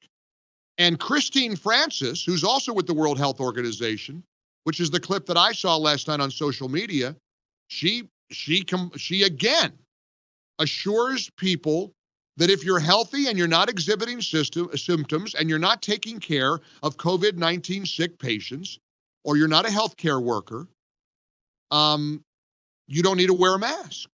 And here's cut 10. This is Christine Francis again from another expert from the World Health Organization. Medical masks like this one cannot protect against the new coronavirus when used alone. When you wear them, you must combine with hand hygiene and other preventive measures. WHO only recommends the use of masks in specific cases. If you have cough, fever, and difficulty breathing, you should wear a mask and seek medical care. If you do not have these symptoms, you do not have to wear masks because there is no evidence that they protect people who are not sick. However, all right, I give up. If you are healthy, I'm done. No masks. Wear a mask. Don't wear a mask. Okay, whatever. Like I said, Disney World might want to consult with the World Health Organization before requiring people to wear masks in order to ride Space Mountain. I'm just saying. But I'm no longer going to try to impose my will on any of this crap on you. Keep up with what's trending. Subscribe on YouTube today.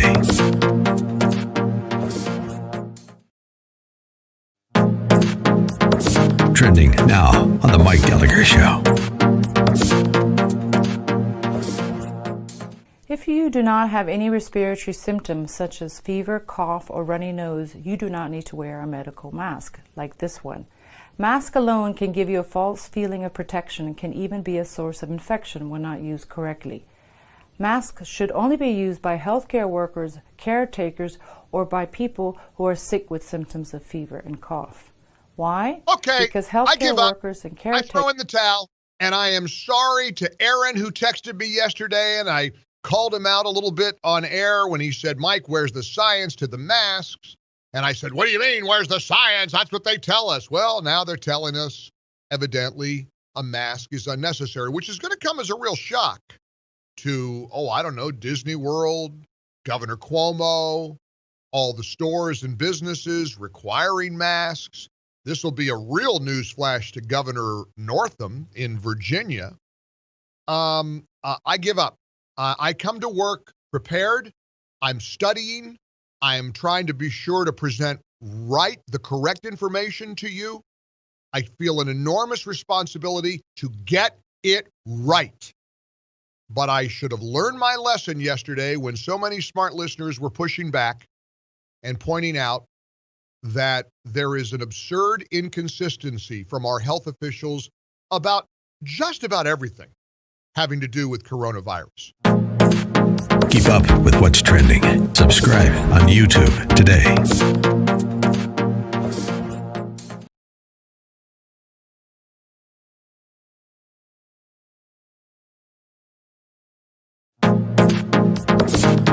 Trending now on America First with Sebastian Gorka. Excuse of a man.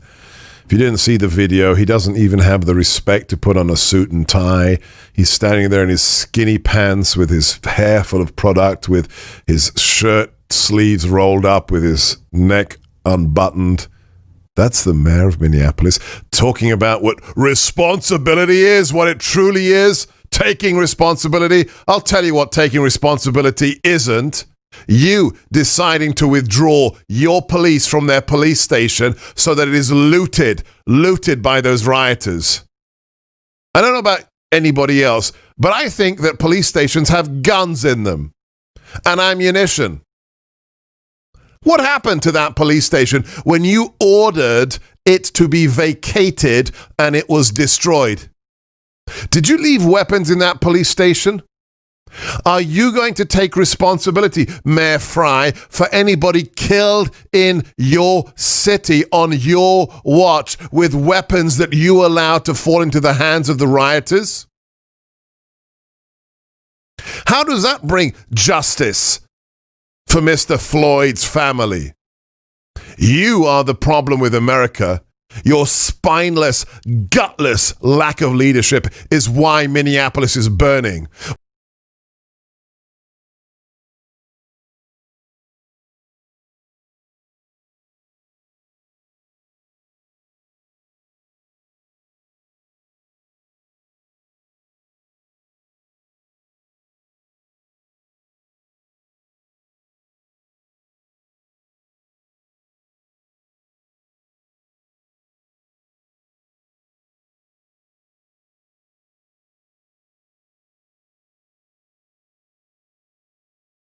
Welcome back, America. It's Hugh Hewitt. We're not there yet. I hope we don't get there. I believe that 99.99% of America wants people to go home, enjoy the summer, grieve for George Floyd, protest if you want, but do not destroy people's lives. And in fact, people have lost their lives. A federal officer was killed, assassinated in Oakland. A rioter was killed in Oklahoma City. Other people have been shot. 4 policemen were shot last night. I don't think they're in critical condition in Dallas. This is not what America wants. 1-800-520-1234. My screen is frozen, by the way, Adam. I'm not sure. But Doug in Pittsburgh. Hello, Doug. You're on the Hugh Hewitt Show. Good morning, Hugh. How are you today? Good. Good. Hey, I thought you'd get a kick out of this. Our mayor over the weekend, Mayor Peduto, threatened the protesters and rioters by saying, essentially, if you continue to behave this way, you're going to re-elect Donald Trump. He'll carry southwestern Pennsylvania. Nothing to do with their behavior. That their behavior might cause Donald Trump to win. You know, your mayor must be a piece of work. You're the second call. I got to ask Selena Zito about your mayor. My kids call him Bicycle Bill. The only thing he's done in his term of office is add bike lanes. Well, was there violence there last night? Maggie, who called last segment, said there was. Yes, there was in the East Liberty part of town. One kid lives downtown. He couldn't go home Saturday night because of the violence. And the cops had to sit on the sidelines. They had the horse patrol had to run away from a car because they weren't allowed to engage. There were mounted police being attacked with a stop sign and had to pull back. Okay, let me thank you for the call. I want to read the Reuters story from this morning. At least 5 U.S. police were hit by gunfire during violent protests over the death of a black man in police custody, police and media said hours after President Donald Trump vowed to use the military to halt the unrest. Trump deepened outrage on Monday. No, he didn't. Not with me. By posing at a church, he did not pose. He visited a church that was the subject of arson, a very special place. After law enforcement officers used tear gas and rubber bullets. By the way, I do not believe they used rubber bullets. I don't think it happened. Happy to be corrected. I don't believe they used tear gas. I believe they used gas canisters and flashbangs. I do believe they did that after the curfew when the people in the park should have left. We have rules in the United States about when and where you can assemble. Reasonable time, place, and manner restrictions are constitutional. They are being violated in Lafayette Park after 7 p.m. The right to disperse that crowd is absolute. And the president's right to visit. He wasn't visiting St. John's. He was visiting symbolically every place that was the victim of violence over 4 days. I wish everyone would read, and I have tweeted out, you should be following me at Twitter, because otherwise you'll get just Orange Man bad idiocy. I saw so much Orange Man bad stuff today. The country's on fire. A federal officer was assassinated in Oakland. Do you know his name? Do you know that story? 5 cops are shot. Do you know any of this? Did you see it on CNN, on MSNBC, on Fox? They are all focused on Orange Man bad. They hate Trump so much. The Washington Post has a great story. The smashed windows of a Tiffany & Company and Bobby Van's Steakhouse at the center of downtown D.C., plywood over the windows of an Apple store, its entrance marked with graffiti that reads, "Capitalism is murder." a defaced bronze statue of a Revolutionary War hero across from the White House. On the day after the third massive demonstration devolved into looting, the nation's capital city was straining to erase evidence of destructive chaos. Storekeepers and property owners swept up glass, scrubbed graffiti, erected barricades to protect their real estate.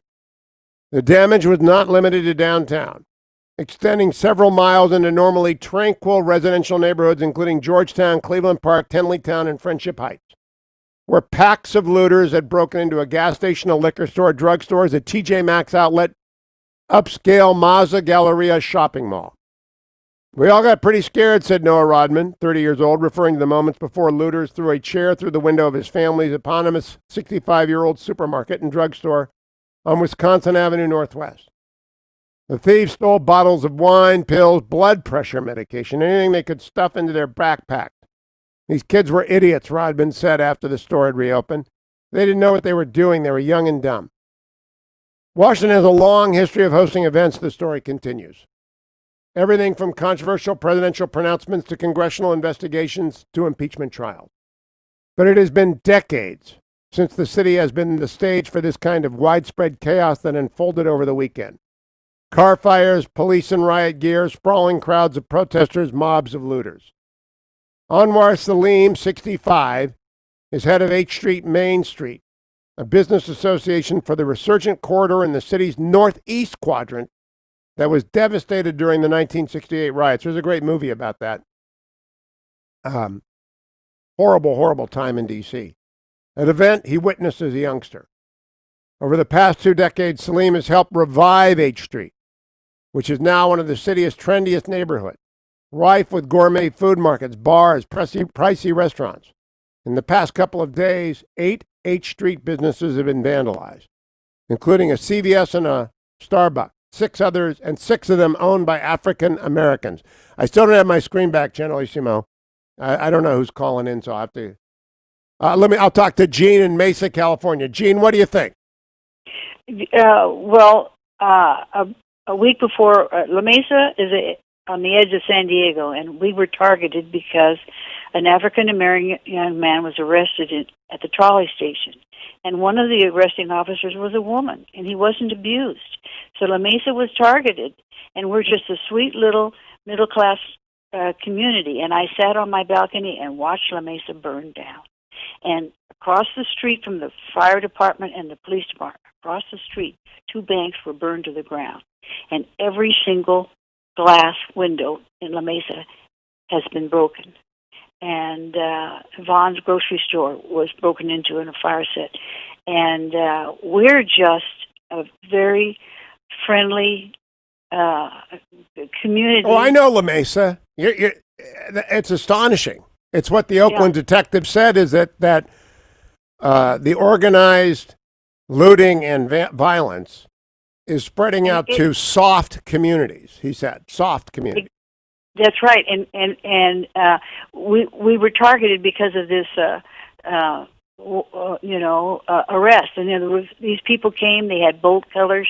They went in caravan from downtown La Mesa to Grossmont Center and attacked Walmart and Target, and basically broke everything that they could, and they would set a fire, and then they would run to someplace else. And then they got in their caravan and went to Point Loma to terrorize the mayor of San Diego.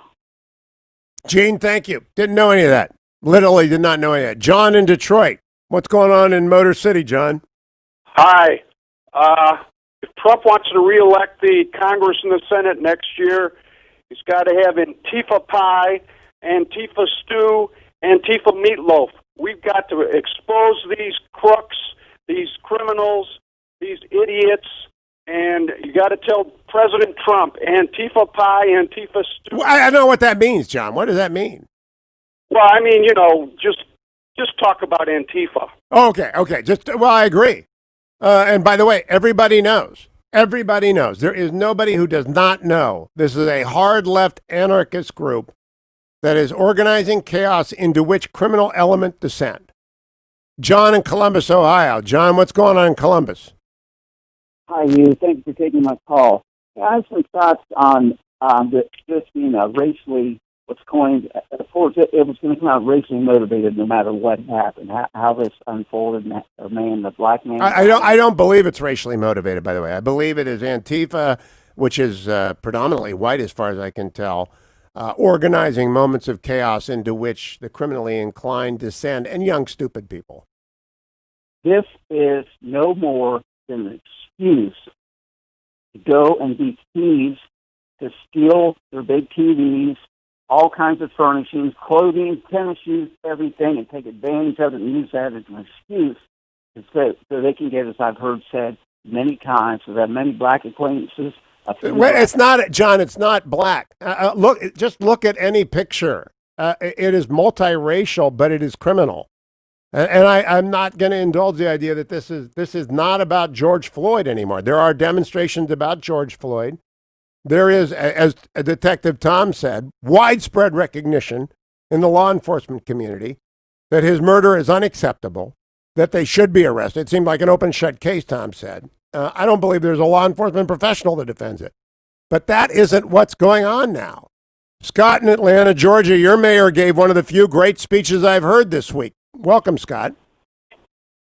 Hey, thanks for having me on with you. Yeah, I thought it was important to call. I think, Keisha Lance Bottoms, our mayor, has done a great job. As have, local leaders here, like, people that have a lot of influence, like Killer Mike, local pastors that are going on and talking to the protesters about not being violent, putting, some cultural pressure on them, as well as, the mayor using the resources that she has to try to quell the violence. I think she's done, I'm a conservative. I think she's done an amazing job. Yeah, Atlanta has a history of very good mayors. I don't know if people know this, but Atlanta is a very well-governed city, and your police department is very well-governed. It was unfortunate they fired the fire chief years ago because he was religious, but has the violence ended in Atlanta?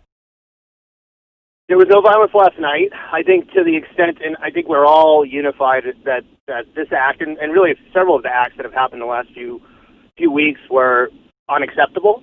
And so it was quiet enough last night that that even though I don't agree with the full charter of BLM or a lot of what maybe some of the more radical elements think, I probably will venture down there myself to show a level of solidarity tonight. Good for you, Scott. That's when I went to the March for Life. Do you remember March for Your Life, after the massacre in Florida? I went downtown early, even though I was working that day for MSNBC. I went down to march with the kids.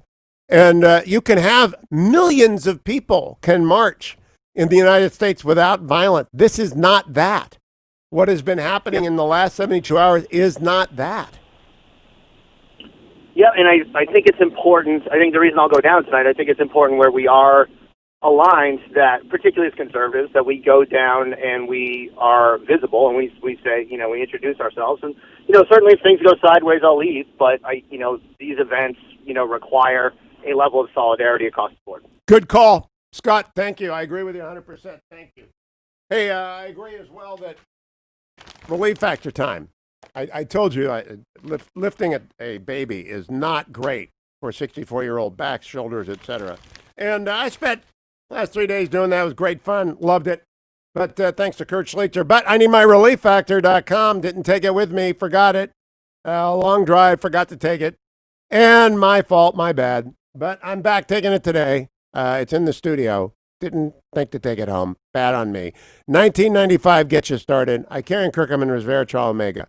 If you're getting older, if you're exercising, you need relieffactor.com. Stop with the over-the-counter stuff. Don't stop taking prescriptions if you've been prescribed them. Don't do that. But if you're just taking Aleve or Advil every day because you got a torn rotator or you've just got a wacky back, try relieffactor.com. Join us. They sponsor this show. I love the product. Been using it for years. Recommend it without qualification. 1995. You'll see if it works for you. Don't go anywhere, America. Coming right back. Senator Tom Cotton joins me next on the Hugh Hewitt Show.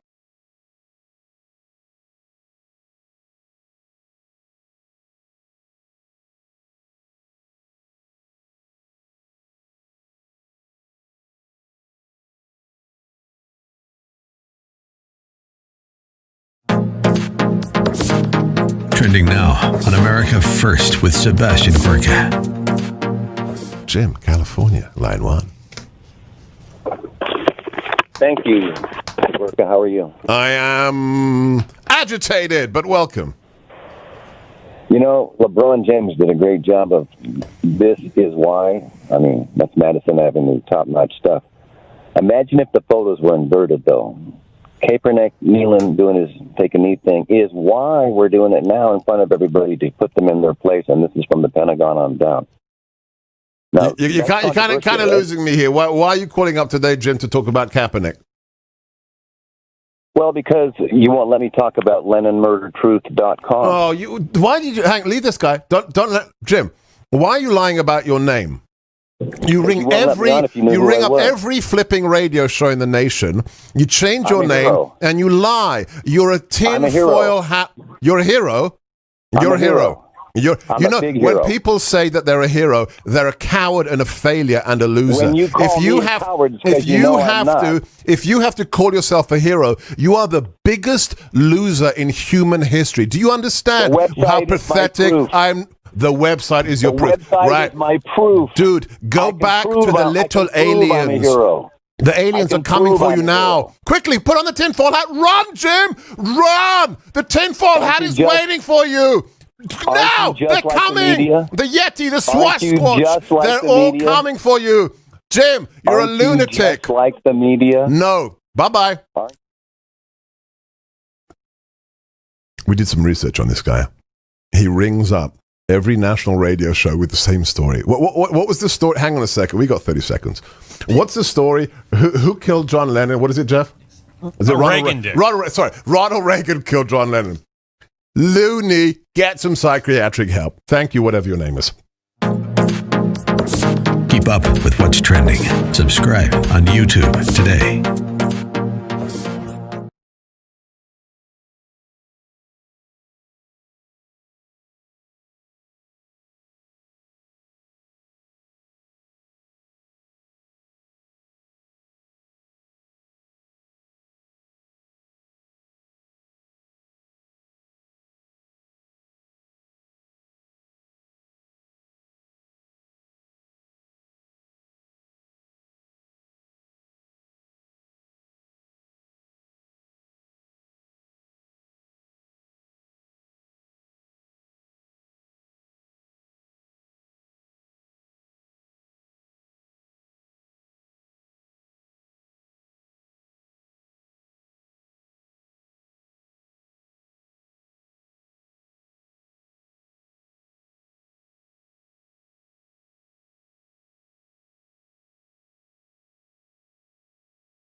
Welcome back, America. It's Hugh Hewitt, joined now by United States Senator Tom Cotton. Good morning, Senator. Welcome. You will be given no quarter during this interview. I want you to know that. Good morning, Hugh. Thank you for that kind introduction. That's another controversy we'll get to another day. I gather that the demonstrators have gone for herd immunity. Yeah, Hugh, it's kind of amazing that in many of our biggest cities, as of today, you can be arrested for trying to open your business and earn a living or going to church to worship your God, but you apparently can't be arrested for rioting and looting in groups of hundreds or thousands. That has to change, and it has to change tonight. Now, Senator Cotton, I may be wrong. I'm often wrong. Never in doubt, frequently wrong, as we say. But yesterday, the president did a very good thing with his speech and with his walk to St. John's, because he was not just going to St. John's, he was going to every storefront that had been vandalized, to every small business that had been destroyed. That's what I thought that was. Blue check bubble people and orange man bad people had a collective stroke and said those poor demonstrators were the subject of rubber bullets, which I don't believe were used, and gas, which I think were flashbangs, not tear gas, but I'm not sure. I don't know. But it was after curfew. What did you think of the president's actions? Well, I thought the president's remarks yesterday, just like his remarks at Cape Canaveral on Saturday, were entirely appropriate. Look, I think everyone is deeply disturbed by the video of George Floyd's wrongful death. And we all welcome the quick action by local authorities and the Department of Justice to investigate and to get justice in accordance with law. We also respect the right of peaceful protesters, but we can have zero tolerance for anarchists and insurgents, rioters, and looters. And the president made that point in the Rose Garden speech yesterday, and he symbolically made that point by visiting St. John's Church, where every president has worshiped since James Madison, in which these insurrectionists had set on fire 2 nights ago. I wasn't present in Lafayette Park. I will just remind people that it is a common practice anytime the president comes to the north side of the White House that the Secret Service pushes persons off of Pennsylvania Avenue and out of that park. And my understanding is all of those persons gathered in Lafayette Park were repeatedly warned over loudspeakers to disperse by the Secret Service for those conditions. And you're right that within just a few minutes of the president's appearance, there was a curfew in place anyway. Actually, he appeared at 7:01. The curfew started at 7. They were ordered to disperse. They didn't. People who know anything about the First Amendment, reasonable time, place, and manner restrictions, but Orange Man bad. You know that. I want to go to the more important thing. Detective Tom from Oakland, one of my regular callers, called this morning. And he said, look, the problem is going to get worse because the insurrectionists, the anarchists, know that they are not fully staffed. They don't have enough people. He said, if you've got a home invasion robbery, forget about it. We'll be there in a few days. That the military and the National Guard are needed to do in-depth protection of neighborhood coverage sort of thing so that the police can do their job. Are you getting a response to your call for the use of military to do that basically neighborhood protection job where necessary? So, Hugh, as the president made clear yesterday, he is prepared to use the Insurrection Act as George Bush did in 1992 in the LA riots, as Lyndon Baines Johnson did in 1968 after the Martin Luther King riots. He has not yet invoked that because he hopes these governors will use their National Guard, as was used in D.C. last night, along with federal law enforcement authorities, to have an overwhelming display of force. The rioting and the looting in D.C. was significantly reduced last night because you had that overwhelming display of force. And the entire point of the display of force, Hugh, is not to have to use force.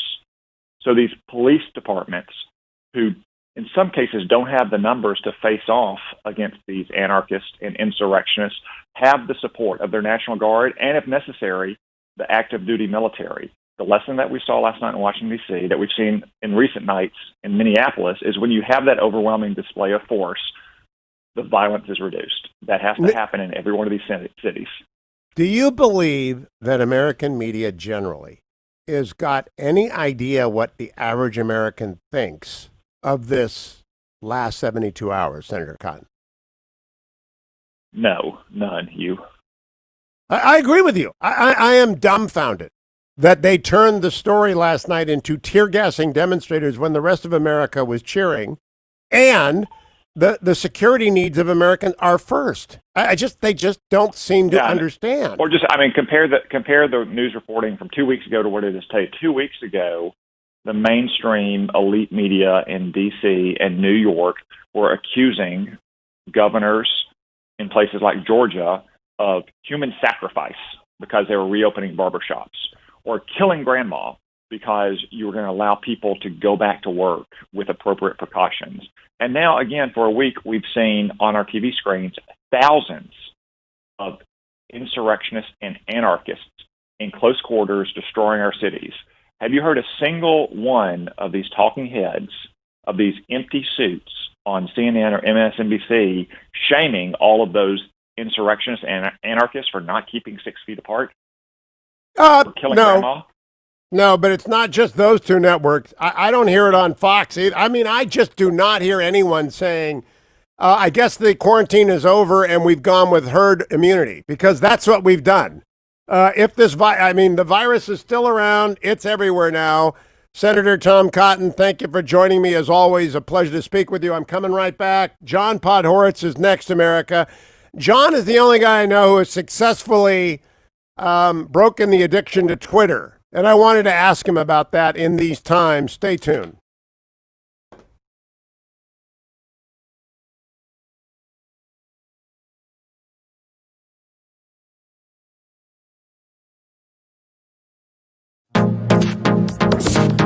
Trending now on America First with Sebastian Gorka. You better be damn sure that we're going to get through this. No, with you leading it, you complete pathetic excuse of a man. If you didn't see the video, he doesn't even have the respect to put on a suit and tie. He's standing there in his skinny pants with his hair full of product, with his shirt sleeves rolled up, with his neck unbuttoned. That's the mayor of Minneapolis talking about what responsibility is, what it truly is, taking responsibility. I'll tell you what taking responsibility isn't. You deciding to withdraw your police from their police station so that it is looted by those rioters. I don't know about anybody else, but I think that police stations have guns in them and ammunition. What happened to that police station when you ordered it to be vacated and it was destroyed? Did you leave weapons in that police station?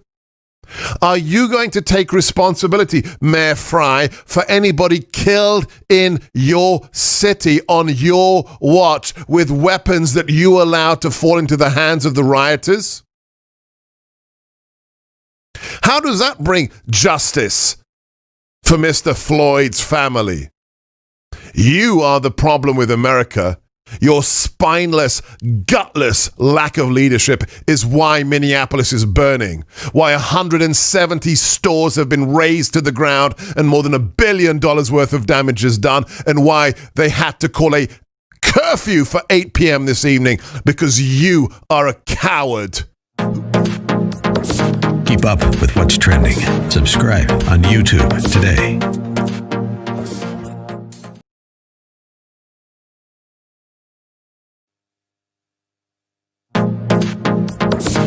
Trending now on the Dennis Prager Show. But to the extent that I represent literally thousands of physicians around the country, and their voices are not being heard, a rational voice, a different voice than the mainstream narrative, then I'm happy to do so. What is your message? My message is really this. I think we've overreacted in a big way. We are harming people like we've never seen happen before with the shutdown of the economy. You know, I wrote a piece recently that was published in the American Thinker, and I was channeling you as I wrote it. I titled it Better Safe Than Sorry. And what I point out is that we're at depression levels of unemployment right now. We're seeing domestic violence at the highest levels we've ever seen. Our local sheriff here in Orange County, Sheriff Don Barnes, reports that our 911 systems are being overwhelmed by domestic violence calls. And remember, one domestic violence case is lifelong. That person will be affected for many, many years to come. The World Health Organization has estimated that we're going to see up to 30 million children die as a result of poverty. Make that the World Vision Organization, published in the LA Times recently. We are literally letting criminals out of jail, yet preventing Americans from defending themselves by buying guns, at least in California, because gun stores are all closed.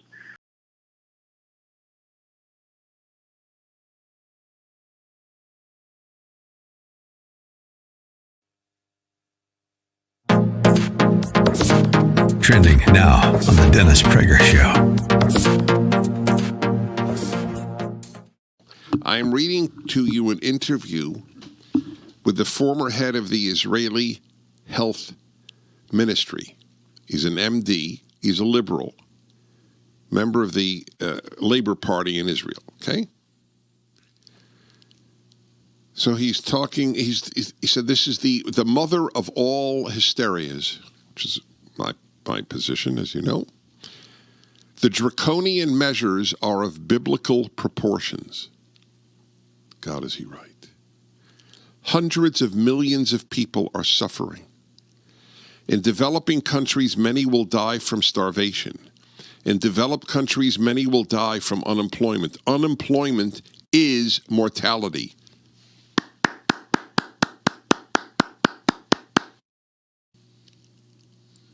There are dead people thanks to Gavin Newsom. There are ruined lives. There are increased alcoholism thanks to Gavin Newsom and Eric Garcetti.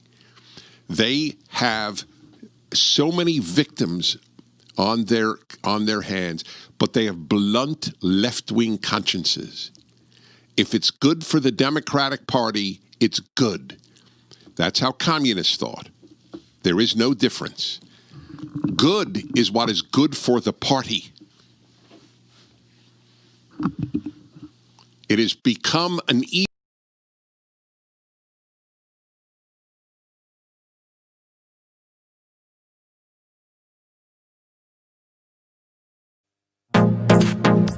Trending now on the Hugh Hewitt Show.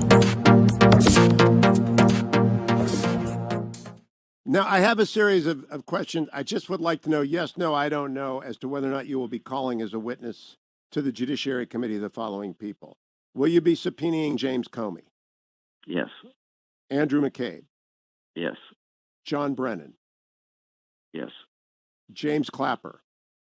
Yes. Susan Rice? Don't know.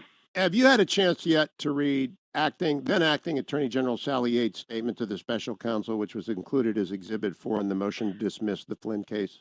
Not all of it. There are 53 of them. We're going through them right now. It is shocking, and I go back to being in the Department of Justice in 83, 84, 85. It is shocking that she did not know that the FBI was going to interview General Flynn. Clapper, right, I agree. Clapper and Yates were called about 3 years ago before my subcommittee when the whole Flynn thing got out in the public, when the Washington Post indicated Flynn was talking to the Russian ambassador. Number one, Flynn's the incoming national security advisor. He has every right to be talking to the Russian ambassador. Why are we surveilling the incoming administration by the outgoing administration? But we call Clapper and Yates before the committee. I want to recall them both and ask them about the Horowitz report. Ask them, if you knew then what you know now, would you have a different view of this whole investigation? I'm starting with Rosenstein next Wednesday. He signed the last warrant application. I want to ask him, if you knew then what you know now, if you knew.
Morning, glory, America. Bonjour, hi, Canada.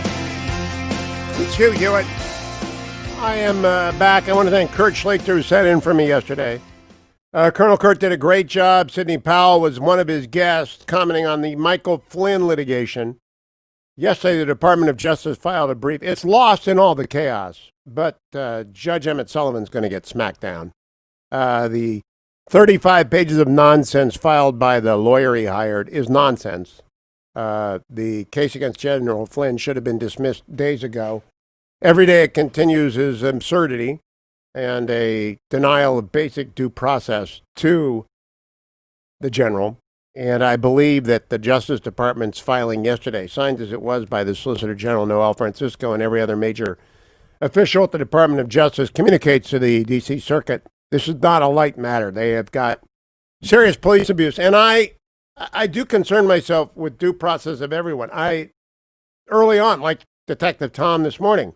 You can't watch the George Floyd video and decide other than that's police violence, denial of due process, murder. They can have a chance to show it's other than that, but I don't know how you do it. Not with 10 minutes. It's just unbelievable, and Detective Tom explained it.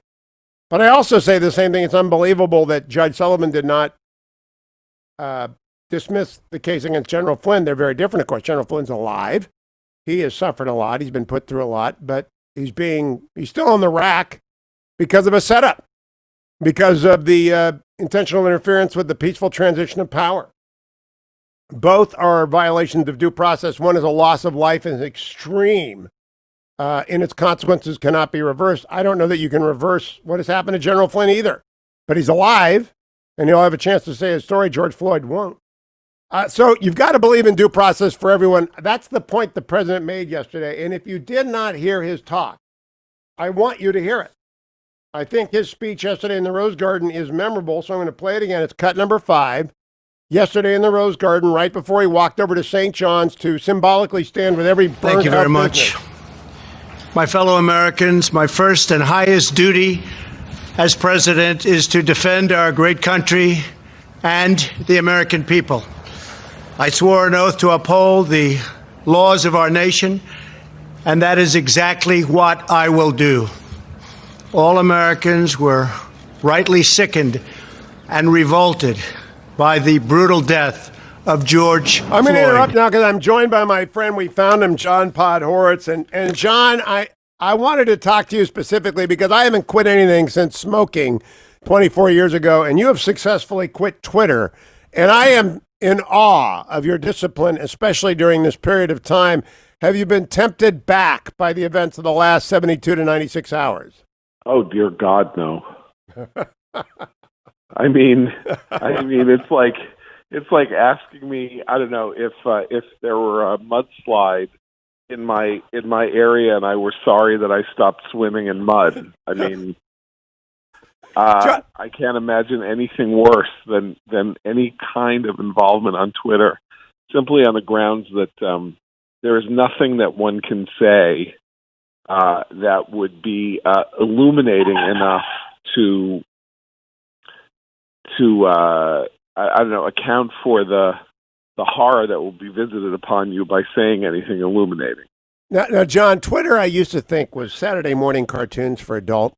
That's what I thought it was. It was diverting from good, solid commentary, reading, knowledge, but it was fun and funny.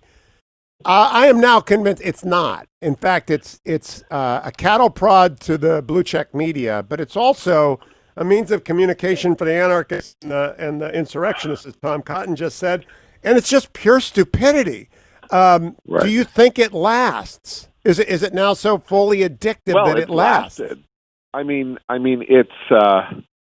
I first started tweeting, I think, in 2009, early 2009. It had been around for a couple of years before that, and I didn't understand what it was. I couldn't make sense out of it because every time I went into it, everybody was in the middle of a conversation, so I couldn't figure out how it worked. And then Rich Lowry of National Review said to me, you know, he used it basically like the old AP feed. If you worked at news organizations and you had the AP feed, this is a way of getting short hits, explaining to you what was going on and what the news was. And once he said that, I understood it, and I started following reporters and editors on Twitter because they would report on things quickly. And then I got captured by the medium. I was sort of involved for 10 years in it. And there was a point at which it just became clear to me that whatever benefit and gain from it over time did not justify the emotional involvement of it and the notion that your entire life could be ended with a single ill-considered, hasty 140 or 280 character sentence that you could just as easily have done without. Well said. Now, in the middle of the craziest 72 hours we have had since after 9/11, and I talked to you after 9/11. Last night in New York City, Macy's was looted. Macy's was looted. What is going on in your city? Well, what's going on in my city is what's going on in L.A. and in various. I mean, there is a breakdown of. This is the logical consequence of the breakdown of authority and institutions that we've been seeing for decades, and now the very not just symbol but the practical application of order in the United States, which is policing and a response of elected political leaders and all of that, has essentially collapsed under the weight of this attack, and there's no defense. I mean, look, when the daughter of the mayor of the city of New York gets herself arrested at anti-police protests, that's protest against the police department that her father himself directly runs, and then he tweets that he is proud of her, right? I mean, the way I would look at that is, I run Commentary Magazine. If my daughter, wrote a nasty letter to the editor and canceled her subscription, the notion that I would then be proud of her for, a direct assault on my, not only my livelihood, but like what I did for a living. I mean, this notion that de Blasio can separate himself from the police department he runs because he's woke and accepts the notion that, systemic racism is to blame for criminality and illegality. I mean, this is one of the reasons that people like me thought it would be a disaster if he became mayor, and indeed, here we are. John Podhoretz, we're old enough to remember, and I covered the 1992 riots. I was in the middle of it for 2 weeks in L.A. And the original Denny beating at the truck, when his truck was commandeered, was a signal to the city to explode. It was a signal that the police were not going to come. I had a detective call earlier this morning, Detective Tom's a regular caller, saying, we're outnumbered. If you have a home invasion robbery, forget about it. We're not coming. We're stretched too thin. Does this resolve today and tomorrow? He predicts it gets worse. You're usually a pessimist. What do you think? Well, I don't understand how it resolves. Like, let me give you a geographical example from New York City. Okay, so the rioting started, and there was rioting in Brooklyn, which is mostly south and east of Manhattan. And then the rioting came to lower Manhattan. And then last night it hit Midtown Manhattan, which is, where Times Square is, where Macy's is, Fifth Avenue in the 40s. Broadway. Right, and Broadway, and then Fifth Avenue in the 40s, and basically ended then around 55th Street. And now they'll be tonight. And you know what there is? There's my neighborhood, the Upper West Side. There's the Upper East Side. These are mostly residential, but there's a lot of retail. And it's the same story. The retail has been shut down. These storefronts are unguarded. Most of them haven't been boarded up, though maybe they'll get boarded up today. And I lived through the blackout of 1977. And in one night, from about 9 o'clock at night till 5 o'clock in the morning, from 106th Street to 80th Street, the entire neighborhood was decimated by looters. Don't go anywhere, John. Happen. Stay with me. I really want people to understand the precipice on which we are walking and how blue check media, I don't know if John agrees with me on this. I think blue check media has no idea what America thinks about this. But I'll ask John when we come back. Stay tuned, America.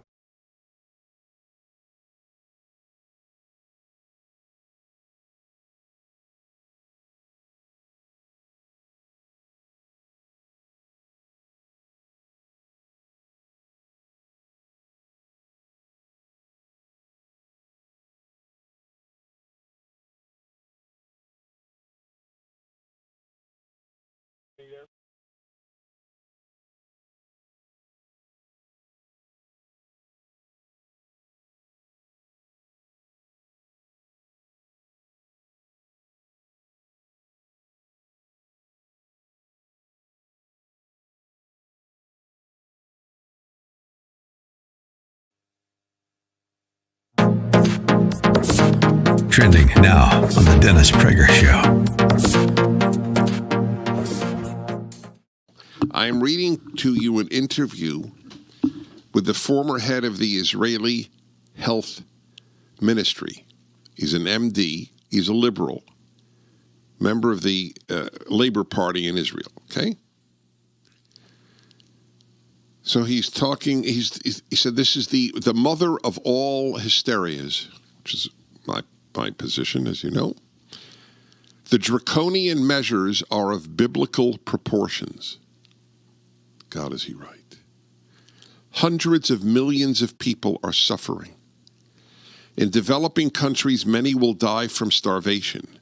In developed countries, many will die from unemployment. Unemployment is mortality.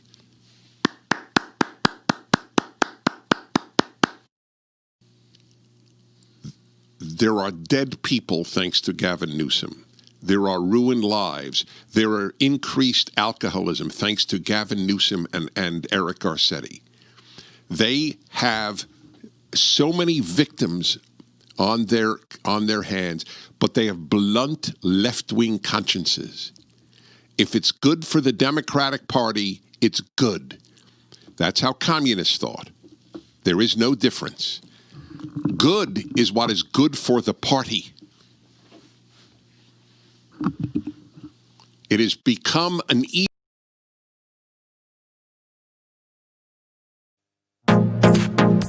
Trending now on The Hugh Hewitt Show. Now, I have a series of questions. I just would like to know, yes, no, I don't know, as to whether or not you will be calling as a witness to the Judiciary Committee the following people. Will you be subpoenaing James Comey? Yes. Andrew McCabe? Yes. John Brennan? Yes. James Clapper? Yes. Susan Rice? Don't know. Have you had a chance yet to read then acting Attorney General Sally Yates' statement to the special counsel, which was included as Exhibit 4 in the motion to dismiss the Flynn case? Not all of it. There are 53 of them. We're going through them right now. It is shocking, and I go back to being in the Department of Justice in 83, 84, 85. It is shocking that she did not know that the FBI was going to interview General Flynn. Clapper, right, I agree. Clapper and Yates were called about 3 years ago before my subcommittee when the whole Flynn thing got out in the public, when the Washington Post indicated Flynn was talking to the Russian ambassador. Number one, Flynn's the incoming national security advisor. He has every right to be talking to the Russian ambassador. Why are we surveilling the incoming administration by the outgoing administration? But we call Clapper and Yates before the committee. I want to recall them both and ask them about the Horowitz report. Ask them, if you knew then what you know now, would you have a different view of this whole investigation? I'm starting with Rosenstein next Wednesday. He signed the last warrant application. I want to ask him, if you knew then what you know now, if you knew.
Welcome back, America. It's Hugh Hewitt. Hard rain has fallen on thousands of business owners across the United States where police have not been able to protect them. In the New York Post today, my guest John Podhoretz writes, George Orwell's timeless admonition. Some ideas are so stupid that only intellectuals believe them.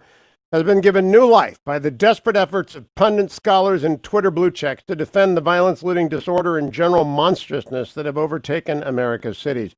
John, I just tweeted that out, and I use Twitter to let people know what's going on in the show. Let's put Twitter aside.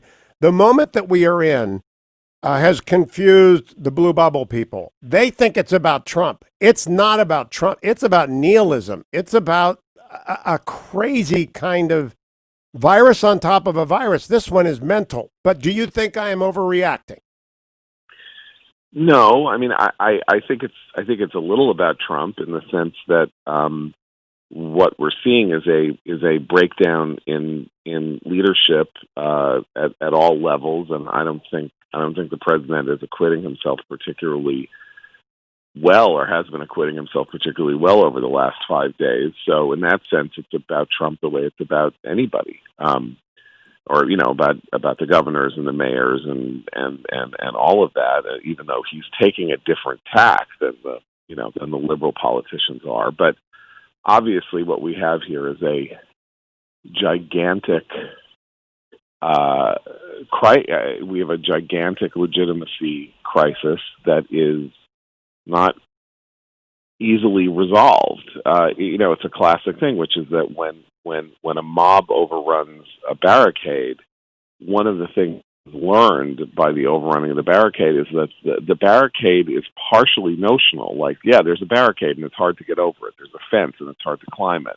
But once somebody climbs the fence, then it's like, oh, the fence can be climbed. Once you breach the natural rules of society, it then becomes clear to a lot of people that those rules can be breached, and that the rules are there in part because we all accept the invisible barriers that are put up by controls on our natural controls on behavior. When those go away, all bets are off. Obviously, if tens of thousands of people, want to protest and riot and loot, even a police force like New York City's, which has 38,000 people, it's got 38,000 people on the force, but only 25 of them are out in the street, and then they have to do everything else aside from deal with the looting.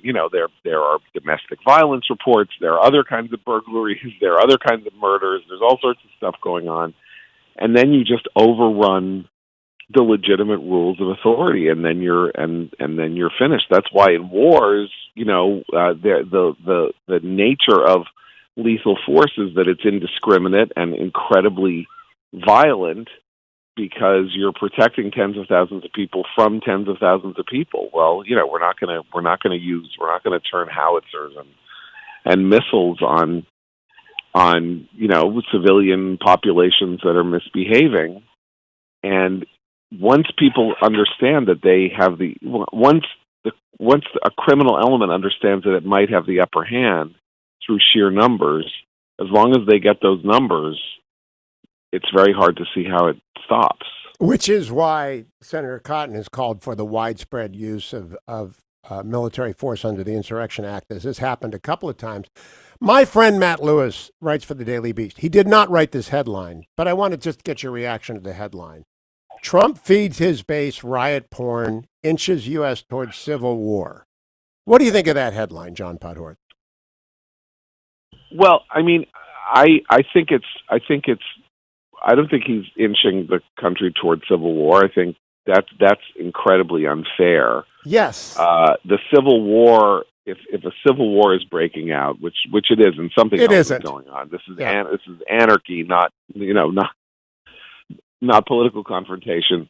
But one of his problems here is that his impulse is to sort of go caricaturish and say they should beat heads, or you're all weak, do something, and that's also incredibly ineffectual when it's not backed up by anything serious. It's got to be a massive deployment of authority that is used very compassionately and with restraint. John Podhoretz, great to talk to you again, my friend. Stay tuned, America.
Trending now on The Larry Elder Show.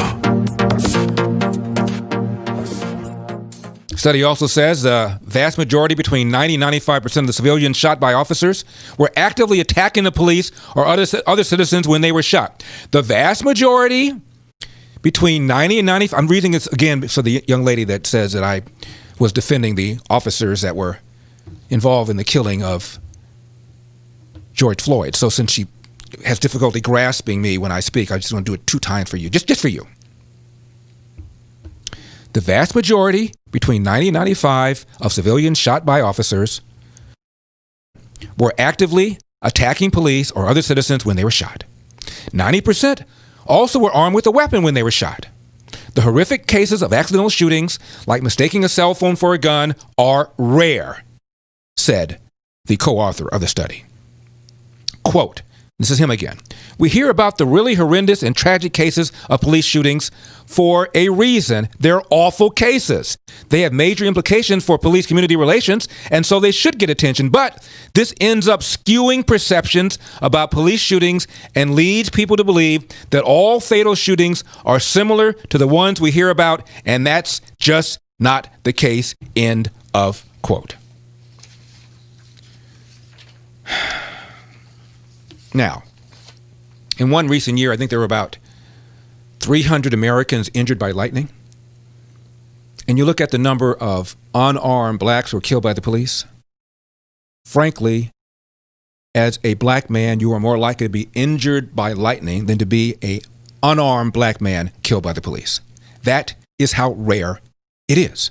And frankly, I don't know anybody that's been hit by lightning. Do you? Keep up with what's trending. Subscribe on YouTube today.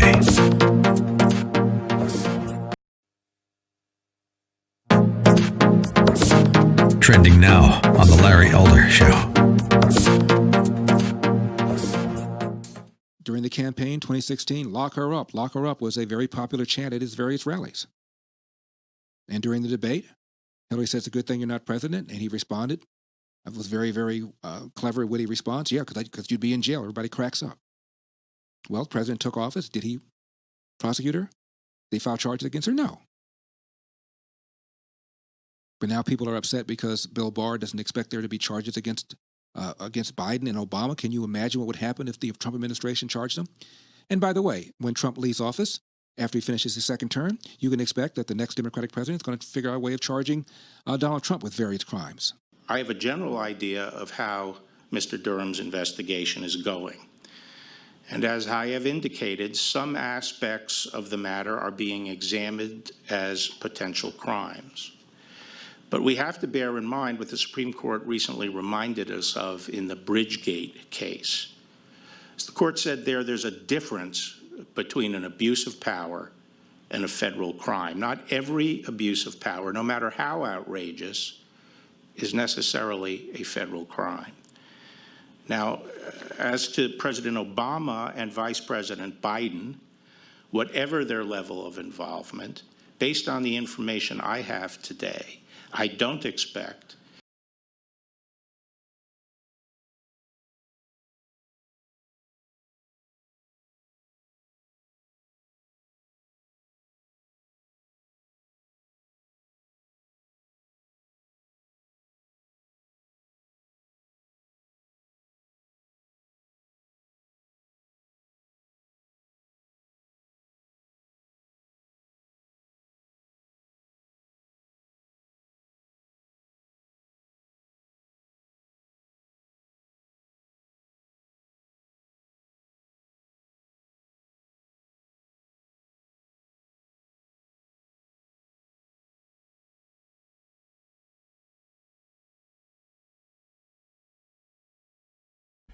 Welcome back, America. It's Hugh Hewitt. In the middle of all of this, we still must protect press freedom, and that's what Patrick Hughes has done. On behalf of Salem Media and my colleague, Amy Jacobson at WIND, The Answer in Chicago. Patrick joins me now. He is the president of Liberty Justice Center, and he is Amy's lawyer. Good morning, Patrick. Welcome. Good morning, Hugh. Thank you so much for having me. I read your papers last night, your complaint, the statement of Amy. I know what the facts are, but you have to present them very quickly. To me, it seems a pretty open and shut case of viewpoint discrimination and unconstitutional, but would you explain it to people? Yeah, Hugh, that's correct. Governor Pritzker in Illinois had some of the most restrictive shutdown policies during the pandemic in the country. He was quick to close everything down. He's very slow to open things up, while competitive governors in other states like Texas and Georgia and Florida are doing much better in handling the pandemic. And Salem and their journalist, Amy Jacobson, was asking him very tough questions about that. And at one point, she broke the story that while Illinoisans were being forced to stay at home by Governor Pritzker, his family and in some ways himself were traveling back and forth between different properties they owned, because he's a billionaire, in Florida. And then Amy broke the story that he was traveling to Wisconsin while regular folks had to be quarantined in their homes. And right after she broke that story, the governor banned her from the press conferences. And he said specifically, he didn't even hide it, Hugh, that the reason was her political viewpoints and her sort of opinions on things. She had attended a rally to open up the state, and he used that as a pretext to get her out of the press briefings because he didn't like the questions that she was asking and because he didn't want to be held accountable for his handling of the pandemic. And as a result of that, Salem and Amy were extremely unhappy that their First Amendment rights were being violated, and they asked us to help out, and we agreed, and so we're suing to put her back in that press room because she has First Amendment fundamental rights to ask these tough questions of Governor Pritzker. No, Patrick Hughes, I've been teaching con law for 25 years in a First Amendment seminar for nearly as long. And for the benefit of the audience, the government may issue reasonable time, place, and manner restrictions, which when equally applied to everyone can be upheld. That's what happened last night in Lafayette Park. They cleared the park because they are allowed to do that. But you may not ever discriminate based upon a speaker's viewpoint. The government may not do that. It's actually kind of not even worth 30 minutes a class. It's like prior restraint. It's a basic ABC. So the only hole I could possibly see in your case, Patrick, is if the governor's lawyers were to return and say, oh no, she's not barred. We're taking turns with people at the microphone or in the virtual chat room. Have they tried that technique? They haven't tried it yet, and if they try it, it's going to fail. Look, they allowed her to be part of the press because Salem and Amy Jacobson are phenomenal journalists that have been asking these questions for a long, long time. And so for a while, for day after day, she was part of the press pool. Amy was part of it. And then they banned her, and she was the only one who was banned. And so it's going to be very difficult for them to make that argument. And I agree with what you said in the introduction to your comments, that this is a prior restraint. They don't want her to ask these questions. Governor Pritzker is not allowed to pick and choose what kind of coverage that he gets and which reporters get to ask him questions. Obviously, politicians who hate when they are challenged, and Governor Pritzker, who's particularly thin-skinned and doing a particularly bad job of handling the pandemic in Illinois. Now there are riots in the streets of Chicago, and he's doing a particularly bad job in handling that, doesn't want to be challenged. And Salem and Amy Jacobson were challenging him, and that's why he banned her.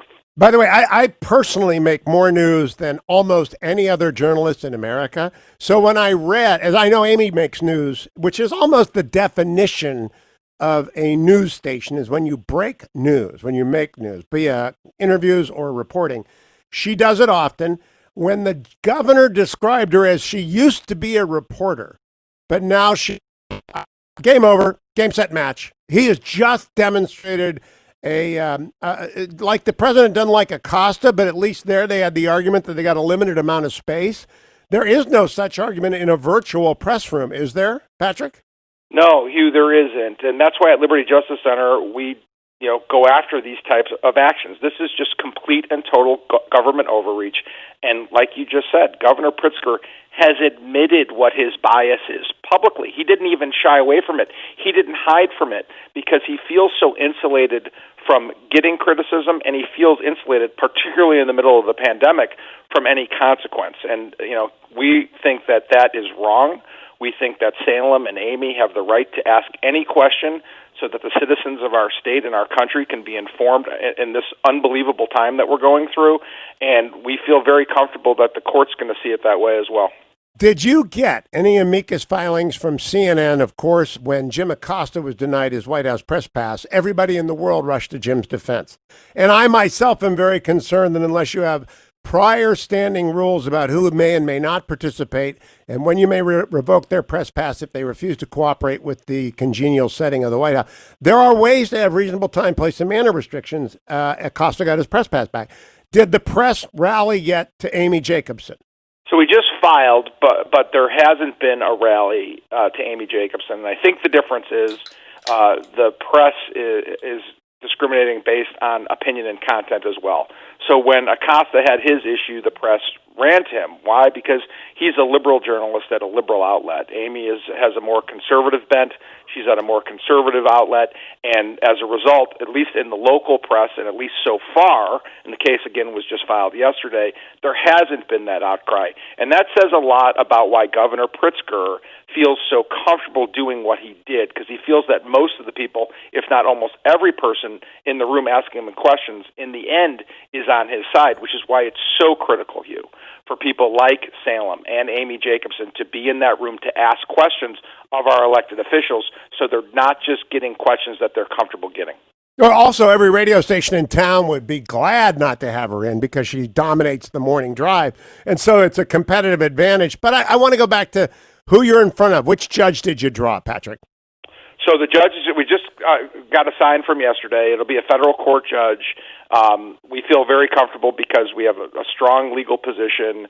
We're very comfortable arguing in the Seventh Circuit. We were the lawyers, along with National Right to Work, who were responsible for winning the Janus decision at the Supreme Court. And if we have to take it up to the Supreme Court, ultimately, we will. This is not just for Salem and not just for Amy. This is for every journalist of whichever stripe politically you come from in the country, and for freedom of people to express their views and to hold public officials accountable. And so we'll take it in the federal courts as far as it'll go. I suspect that Governor Pritzker might want to think twice, like he's done on so many of these things during the pandemic, before he pushes this issue, because he has a very uphill fight in defeating Salem and Amy in this lawsuit. But did you get a draw yesterday? Do you know the judge you're in front of? I don't yet. No, I don't. Okay. Did you ask for a TRO? Yeah, we did. So obviously we think there's exigency here, Hugh, because every day that Salem and Amy don't get to ask questions is damage. A day that we're damaged, and a day that the public, this is really important, the day the public is damaged, because the public isn't getting the information that Amy provided. For example, if it wasn't for Amy Jacobson and Salem, the governor would have, no one have ever found out that the governor was going to his, equestrian estate in Wisconsin while the rest of us were shut in our homes. No one would have known that. She broke that story, and it was made him bristle. It caused an outcry. It changed the nature of how people viewed his handling of the pandemic. And without Amy and without Salem, that wouldn't have happened. And what I want people to know, because the governor's paper-thin excuse that will not stand up is that Amy attended a rally. If you can use the private behavior of a journalist as an excuse to bar the journalist, any journalist can be barred from any event. It is that simple, because it could be a left-winger, a right-winger. The First Amendment does not care who you are or where you are. It protects people who are about, in fact, it protects the public. I've often thought this idea that there's a category of journalists is kind of silly, but if there is one, Amy is it. So any communication from the governor, Patrick, last question, that they're backing down? Yeah, so nothing yet. It's only been a day. There are riots in the streets of the city of Chicago, so I imagine he's tied up, and he's not handling that well. But we're hoping to hear from the governor, and hopefully he'll see clear to the mistake that he made and allow Amy back in. If not, we'll fight it to the end. I hope her first question when she is allowed back in is, do you regret violating the Constitution by banning me from these conferences? Because I think that is, he ought to be made to answer for this, Patrick. And I appreciate your help in Salem and Miami. Thank you very much, Patrick Hughes from Liberty Justice Center. I appreciate it very, very much. Thank you for having us. I want to make sure I tell you a few things. First of all, AndrewandTodd.com. They every day support me to tell you about the market. And overseas last night, Japan went up 1%. In Germany today, the market is up almost 4%. The price of oil has gone up 2%. I expect a rock and roll day on the economy, despite all these riots and shutdowns and all that. Why? The amount of fiscal stimulus is so enormous that neither riot nor virus is going to stop the economy from re-engaging. Now, we might have inflation very soon. Smart people are worried about inflation. But I saw Amazon borrow $10 billion yesterday at 0.4%. So I know if you've got decent credit at all, and andrewandtodd.com will help you repair bad credit, you can go buy that home you want now or an investment property, and you're going to have to buy something that is inflation-proof. Property is probably a good bet. andrewandtodd.com, or you can call them with Sierra Pacific at 888-888-1172. The story of the day is Amazon borrowed $10 billion at 0.4% yesterday for 3-year notes. Astonishing. They are going to grow so big, so fast. I own it. I own it, so I'm happy about that, but I am astonished by that borrowing. Let me also tell you about givingmasks.com.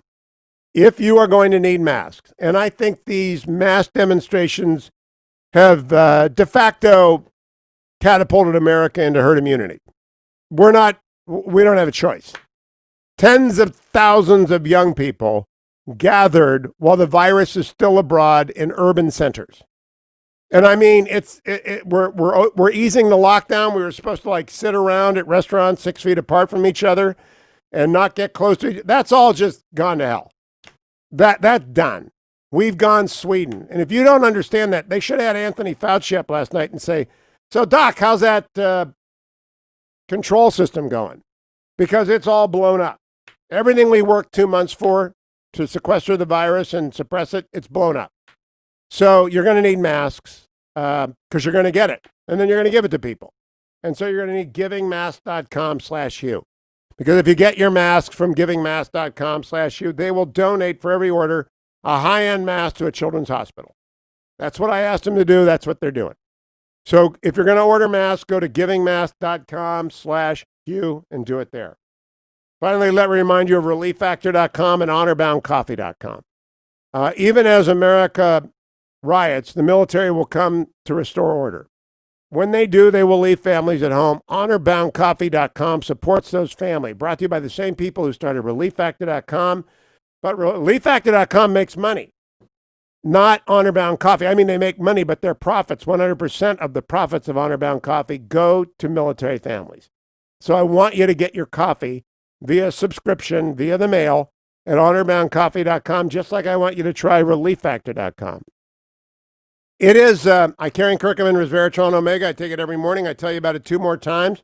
But I also tell you about Honor Bound Coffee at the same time because Pete and Seth Talbot, Seattle area merchants who are just wonderful people, have eased a lot of pain for a lot of people with relieffactor.com, and they are now providing support to military families across the country. Martha McSally is next, America. Stay tuned.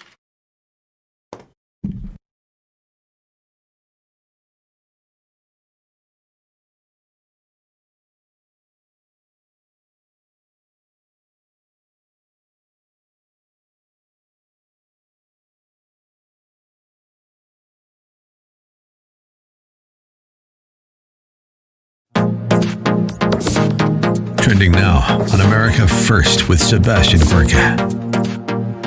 You better be damn sure that we're going to get through this. No, with you leading it, you complete pathetic excuse of a man. If you didn't see the video, he doesn't even have the respect to put on a suit and tie. He's standing there in his skinny pants with his hair full of product, with his shirt sleeves rolled up, with his neck unbuttoned. That's the mayor of Minneapolis talking about what responsibility is, what it truly is, taking responsibility. I'll tell you what taking responsibility isn't.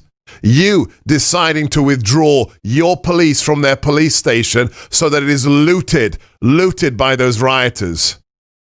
I don't know about anybody else, but I think that police stations have guns in them and ammunition. What happened to that police station when you ordered it to be vacated and it was destroyed? Did you leave weapons in that police station? Are you going to take responsibility, Mayor Frey, for anybody killed in your city on your watch with weapons that you allowed to fall into the hands of the rioters? How does that bring justice for Mr. Floyd's family? You are the problem with America. Your spineless, gutless lack of leadership is why Minneapolis is burning, why 170 stores have been razed to the ground and more than $1 billion worth of damage is done, and why they had to call a curfew for 8 p.m. this evening because you are a coward. Keep up with what's trending. Subscribe on YouTube today.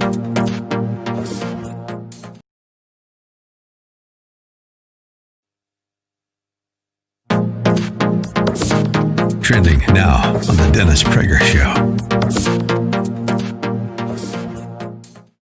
I am reading to you an interview with the former head of the Israeli Health Ministry. He's an MD. He's a liberal, member of the Labor Party in Israel. Okay? So he's talking, he said this is the mother of all hysterias, which is my position, as you know. The draconian measures are of biblical proportions. God, is he right? Hundreds of millions of people are suffering, thanks to Gavin Newsom. There are ruined lives. There are increased alcoholism, thanks to Gavin Newsom and Eric Garcetti. They have so many victims on their hands, but they have blunt left-wing consciences. If it's good for the Democratic Party, it's good. That's how communists thought. There is no difference. Good is what is good for the party.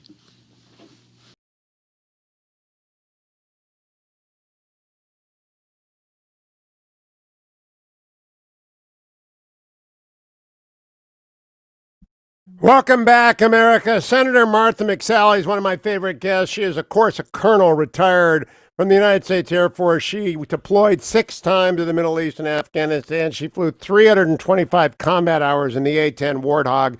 She's got a brand new book out, Dare to Fly, which is a real kick in the butt. Really, you feel so small after you're done reading about her misery database.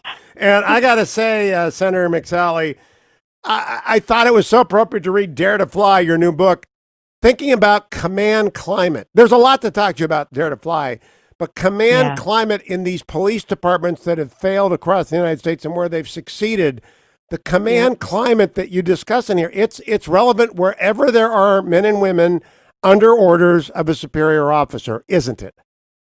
Yeah, Hugh, thank you for having me on. I hope everybody's safe out there. Look, I can't even begin to understand the racism and the challenges that African American men and women deal with in America. I don't even want to begin to try and I do want to obviously try to understand, but I just want to be clear. We can't fully relate to that. And everybody should watch the video of George Floyd's life being snuffed out so callously by that officer. And the little nugget I have to offer is what you just shared. Is I don't understand how in broad daylight someone who is sworn to serve and protect could just sit there with his knee on that man's neck and his hand in his pocket and just callously allow his life to be snuffed out. How do we get to that place? And it's a leadership issue. It's a cultural issue. There's history of complaints against this man, and often you see that when you have perpetrators. The vast majority of men and women in uniform, both in the police and the military, are good and honorable people. But when you have some bad actors, usually people look the other way as they see a pattern of behavior, and it has to stop. And it's leadership, it's culture, it's nobody being bystanders. I do share all that in other contexts. But there's so many factors here as a country that we need to not look away.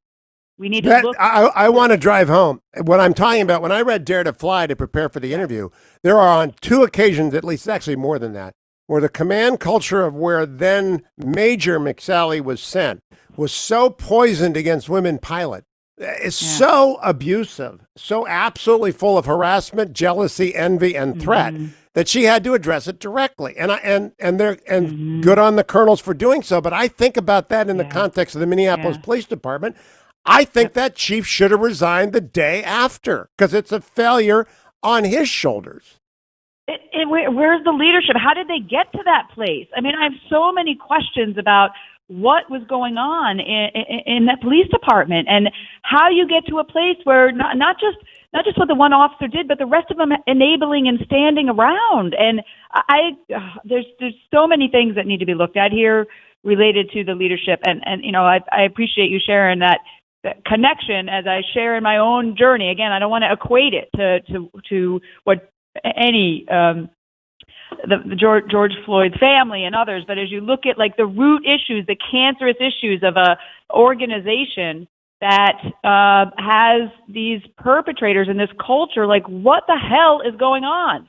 That's there? right. It's a law and held accountable. Yeah. I had a detective call in earlier, Senator McSally from Oakland. He's a regular caller. He said right away, everybody who sees that in the law enforcement community knows that is outrageous criminal behavior. Everybody knows, but somehow it's being embedded. It's sort of like in your commands. Again, not equating, but you've got to call it out. And you went up and barked at that colonel at the weapons school, and he apologized, but he didn't really change anything.